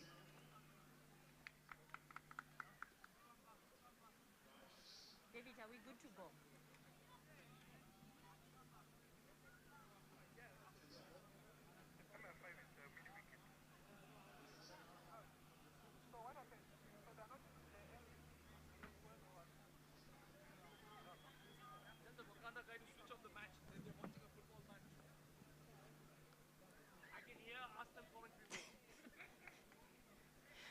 Good evening, ladies and gentlemen. May we all come this side?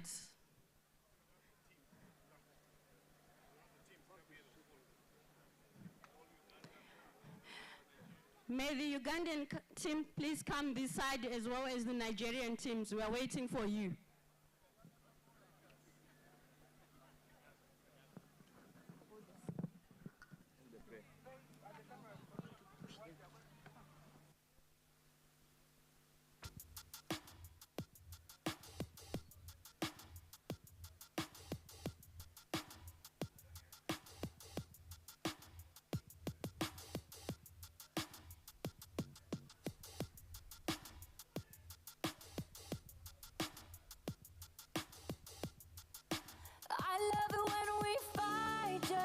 To make up. Funny how bad words turn to making love. I get under your skin, babe, just because. I love it when we fight just to make up. Well, make it up to me, baby. I give you everything you want, but all you talk about is everything I don't. Yeah, why you always talking slick? It's like I can't do nothing without getting lit. Yeah, until I throw you on the bed. Down, pull your head, kiss your neck. Yeah, you love messing with my head. Sometimes I think that you not even upset. One day me no even talking to you, next day watch me call you. 1 minute you hate me, then the next you want me put it on you. I love it when we fight just to make up. It's funny how bad words turn to making love. I get under your skin, babe, just because. I love it when we fight just to make up. Well, make it up to me, baby, baby, baby, baby. Baby, when the bright lights start to fade, fire up your lighter, float on with the waves. You make me feel like, you make me feel like, you make me feel. What you want to tell a mission singer, like you want my emphasis spin roll like a jam can't tire. Endless loving and it can't expire. How say that I never answer prayer. You know, say you have the loving for me body when you hold me, and if you call me, we come. Baby, me now let her go. DJ Scratch. I see that you reap where you sow. Baby, when the bright lights start to fade, fire up your lighter, float on with the waves. You make me feel like, you make me feel like, you make me feel. Give me the fire, make you bring that home. Me need you like a home, me need my love. Yeah, turn on the pressure, make you get numb. And when me blaze it up, me know you're not. Want it bad, hot like it against the law. Light up, bright up, yes, that me want.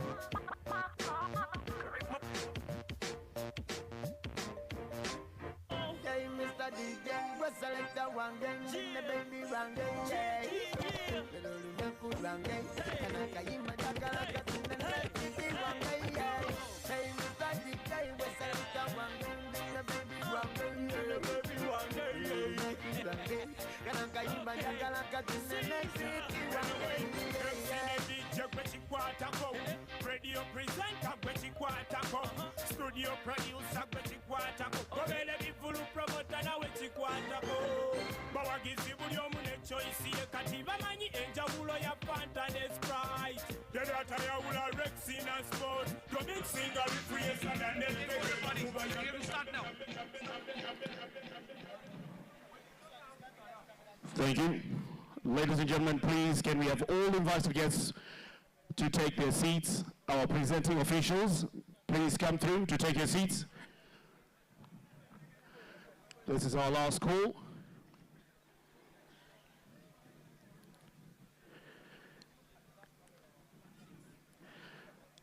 Delegates and invited guests, this is the last call, please, to come through and take your seats for the closing ceremony. If you're still by the pavilion, we're kindly asking you to make your way to the presentation ceremony.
Kumbi, sir. Thank you, sir. Thank you, sir.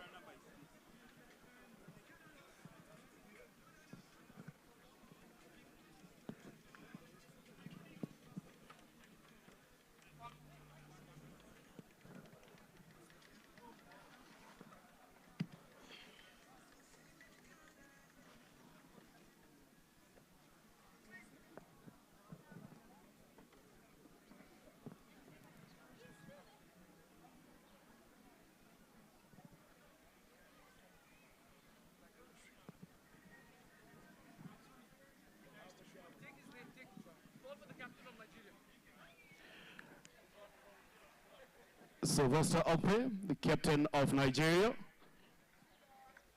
Please make your way to the presentation ceremony, please.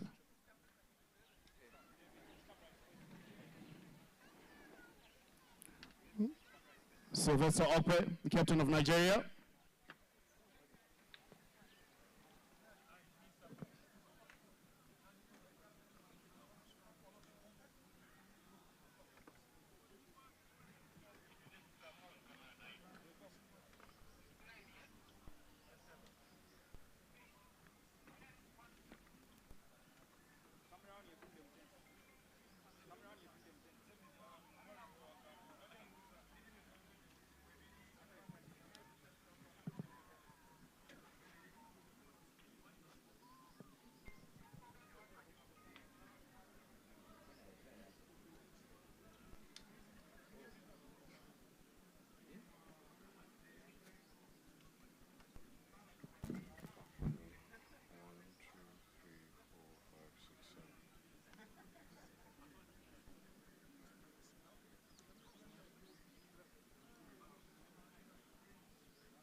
The things I never had.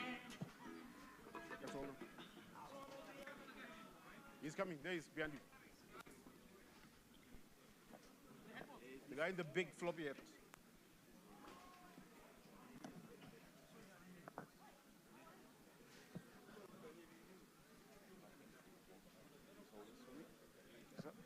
Trust you.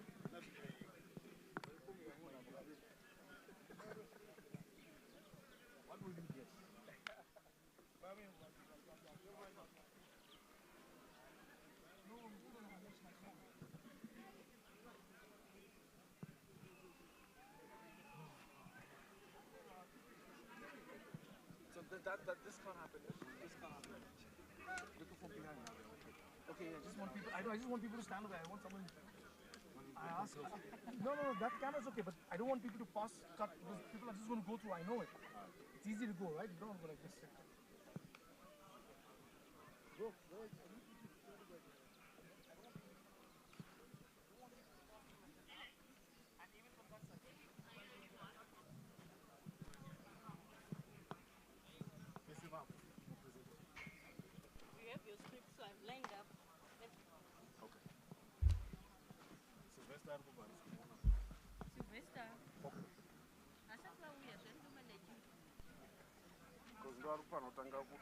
after men of the match, Player of the match, player of the tournament, candidate. Then for better Henry. Then for better Robson, we are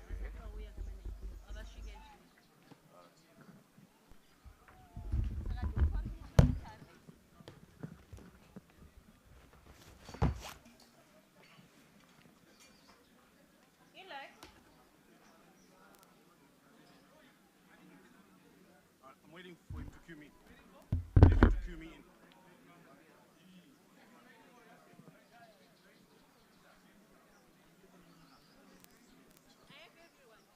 All right. So when David is ready.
Ladies and gentlemen, we welcome you to the presentation ceremony of the ILT20 Continental Cup powered by Fancode for the year 2024. We thank you so much for the time that you have graced us with.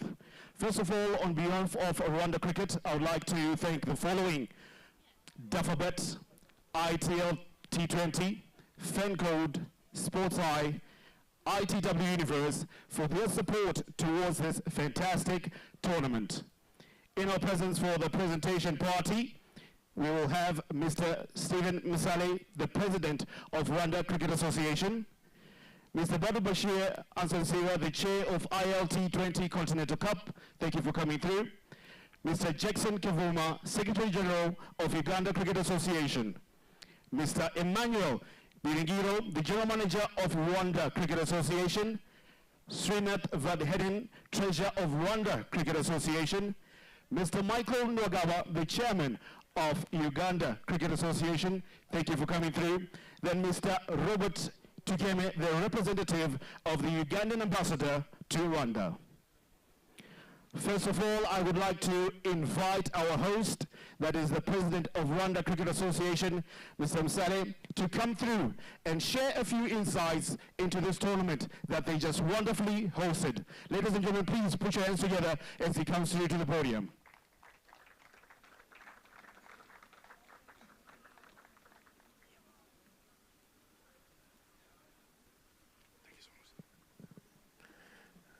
Thanks, Eli. Distinguished guests, players, coaches, officials, and friends of cricket, good evening.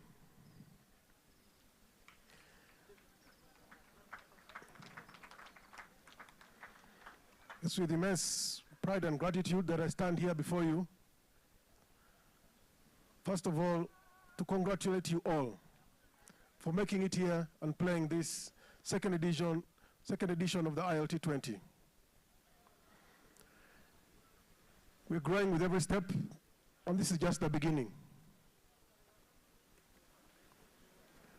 We had a few teams that couldn't make it last minute, cancellations, but we're working on making it even bigger and better for the coming year. Thank you all for showcasing your sportsmanship and your cricketing skills. It's been a wonderful tournament. Bit taxing on the players, we understand, but at the end of the day, cricket is always a winner in all this.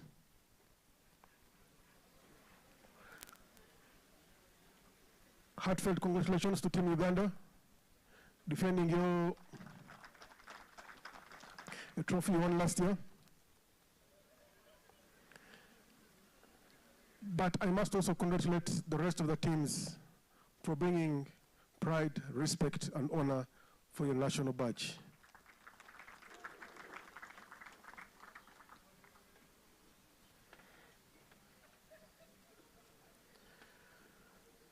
I'd like to express my gratitude to ILT20, Fancode, Dufferbet, ITW, all that have been involved in this.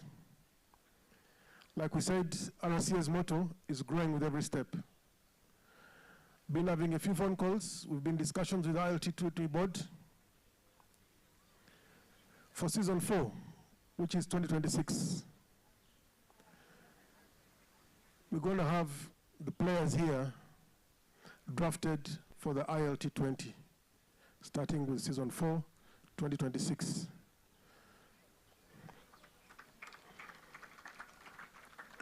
This is something to give you a cause to play for, and this is a determined prospect to be an annual tournament. For the coming year also, we shall play another tournament like this, hopefully as a warm-up for you before you proceed for your World Cup qualifier. I'd also like to wish you all good luck in that qualifier, and whoever gets to the World Cup, remember, represent us with pride. I'd like to also thank all our supporters here locally, the guys you don't see, the groundsmen, the guys in the office, led by our GM Emma, and Johnny, who is not here, but has been tirelessly making all the efforts to make this a success. The production crew, the officials. It's been long days, tiresome. Thank you for giving it all for the game of cricket we all love. As we close this exciting chapter of this ILT20 2024 second edition, I'd like to thank everybody for this spirit of unity and comradeship. There is so much that is on and off the field. Some things may have gone wrong, but at the end of the day, cricket is a winner in all this. Thank you all for making time again. Thank you for everybody who's been here to participate and honor. I'd like to send greetings to your board, with Botswana, Uncle Faz Sumod, and our Clash, Emeka, and the rest of the board. Michael, Jackson, thank you.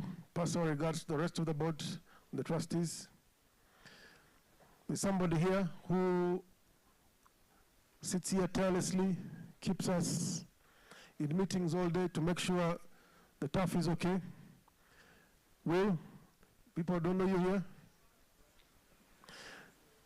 Big round of applause to all of you. I'd just like to close this by wishing you all a Merry Christmas, fantastic holidays, and telling you to prepare for more cricket 2025. This is just the beginning. This is just a curtain raiser. Thank you.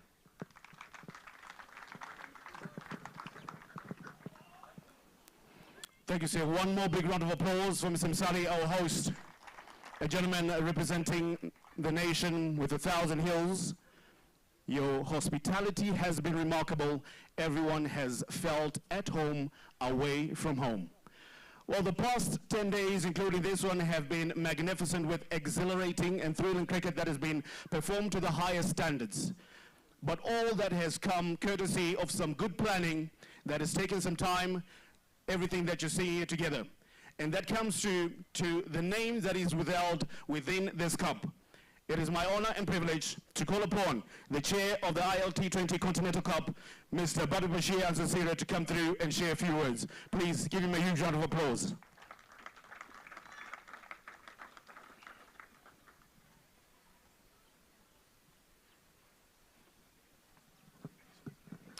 Thank you so much. All distinguished guests, players, organizers of this tournament, everyone present, Murao. All of us who understand cricket, I can say this is a dropped catch in the slip. I didn't expect to give a speech. So thank God that the president of Rwanda Cricket had already spelled it out all well. I think my job is going to be very simple. We were supposed to be having Mr. Mubashir, the man who is behind these all tournaments about ILT. He failed to make it at the last moment, and apologies from him, because he would have loved to be here and see a great work and wonderful work that Rwanda Cricket really has presented today. Maybe mine will be very small to the players. Like the president of Rwanda Cricket has said, it's just the beginning. Let us look at the future of this tournament here, because it's aimed to benefit the players, the associations, basically to ensure that at the end of the day there is cause to play cricket. I don't think I'll have much to say, apart from thanking Rwanda Cricket Association for this wonderful tournament that you've hosted, which I've witnessed the last 4 days. Thank you so much. Thank you very much. Another round of applause as he takes his leave.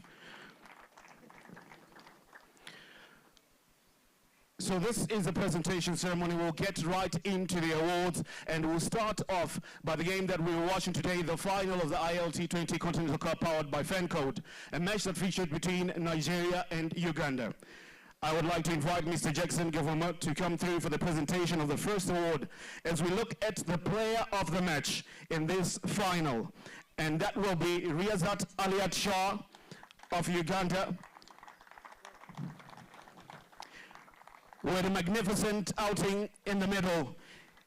Slow but sure, he saw inside over the mark, scoring 42 runs from 49 deliveries. Ladies and gentlemen, our player of the match of the final.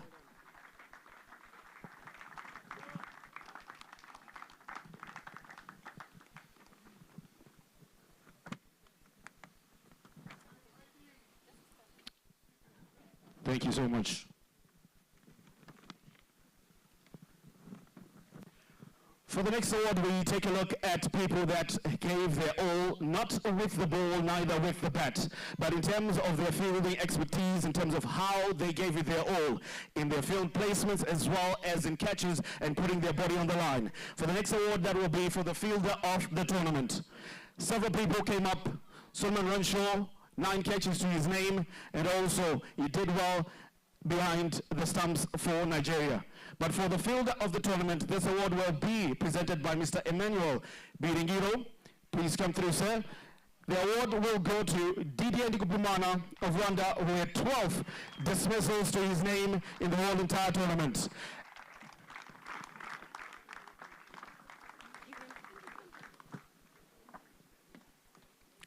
Fantastic fielding from the man that led Rwanda fearlessly, and he gave it his all.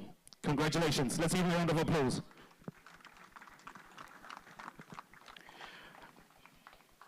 Moving on to people who made efforts with the ball, there were quite a number who stood out with magnificent performances with ball in hand. But however, for the next award, that is for the bowler of the tournament, that will be presented by Mr. Srinath Van Heden, is Henry Senyondo of Uganda, a man who took 21 wickets, conceding only 149 runs in the 10 matches in 35 overs, an economy rate of 4.26. Magnificent feat from a man who always has a smile, but lethal when he has the ball in hand.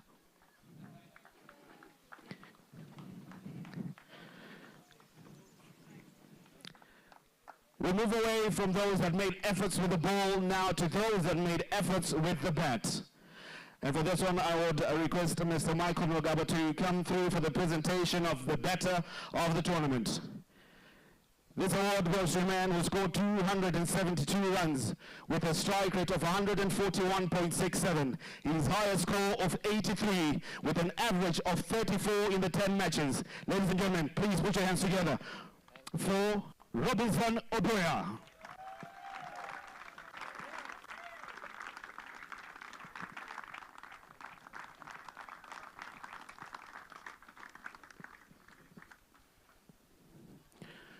Crunch hitter, had magnificent face with the bat. He might be smiling now, but he doesn't smile when there's the bat in hand. Congratulations.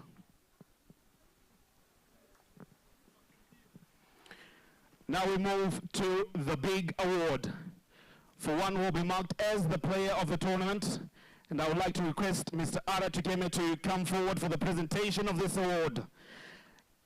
As we would like to pay honor to the man that will be outstanding in the 10 matches that he's played with outstanding feats. Ladies and gentlemen, the man that we're giving this award to passed 100 wickets in this tournament, was voted bowler of the tournament. Ladies and gentlemen, your player of the tournament will be Henry Senyondo for his feats with the ball in hand, 21 wickets in the 35 overs, picking up 100 wickets in T20 internationals. In this tournament, he came to that feat.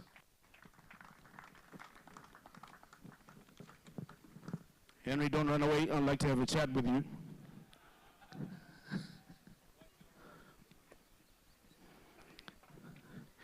Firstly, congratulations. Tell us, how do you feel by being the player of the tournament? Thank you. First of all, I feel happy, feel honored to come out and give all my best for my country and everyone who is supporting me. What is key for you to picking up 100 wickets? What's the secret? The secret is consistency. Make sure every time I cross the rope, I make sure I perform for my team and my captain. So, congratulations, thank you so much. Ladies and gentlemen, player of the tournament, Henry Sunyondo, Mr. Consistent.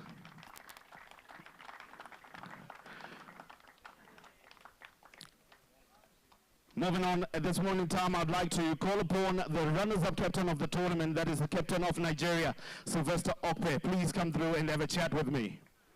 Ladies and gentlemen, please give him a round of applause as he comes through.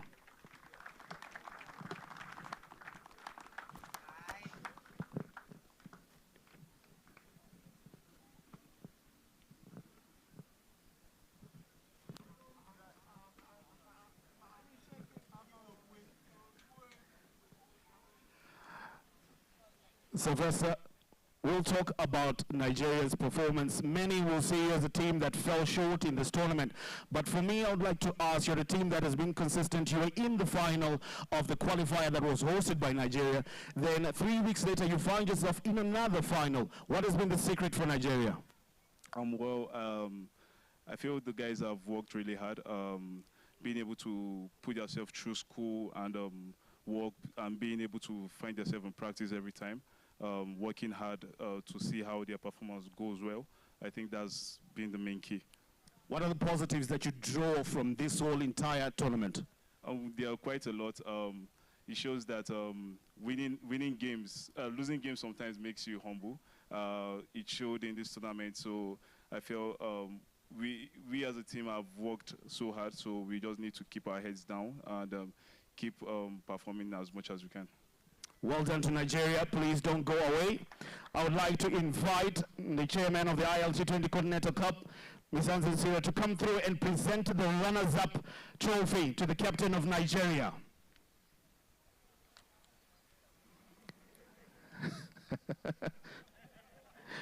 Mr. Badubashir Anson Sira, please come through to present the trophy for the runners-up.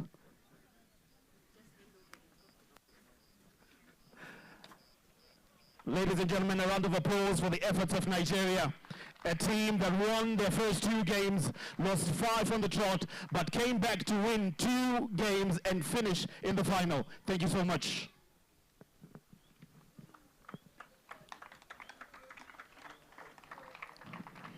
And now I'd like to call upon the winning captain, that is the captain of Uganda, Riazat Ali Shah. Let's have a chat.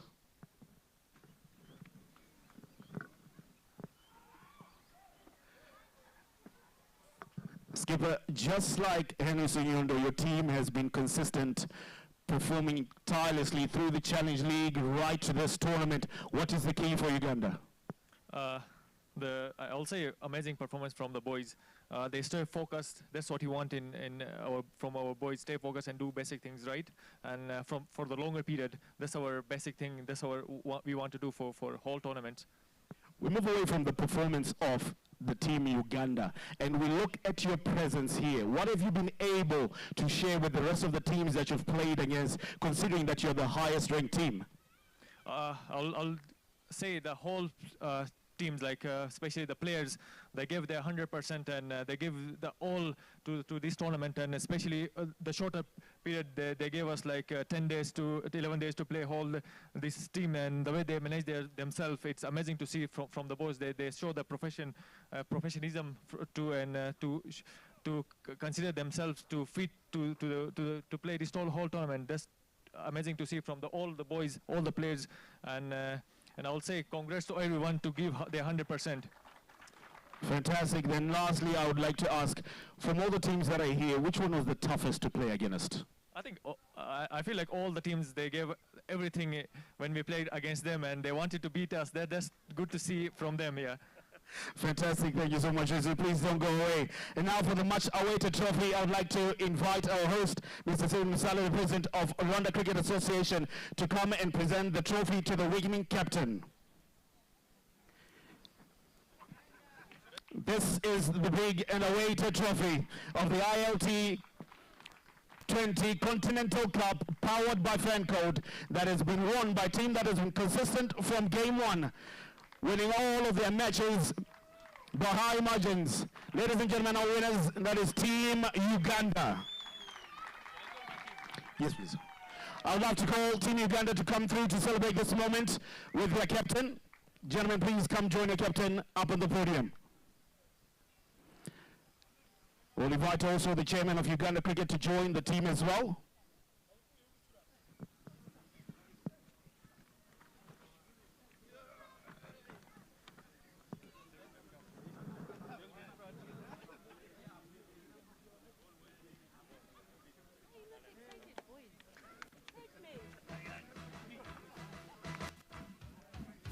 Congratulations and celebrations when I tell everyone that you're in love with me. Congratulations and jubilations. I want the world to know I'm happy as can be. Ladies and gentlemen, the champions of the ILT20 Continental Cup, powered by Fancode for the year 2024, Team Uganda.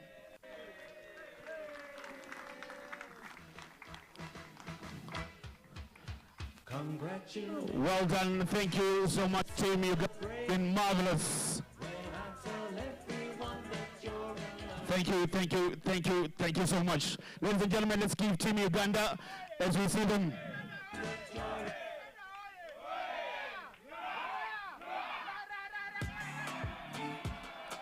Thank you, thank you.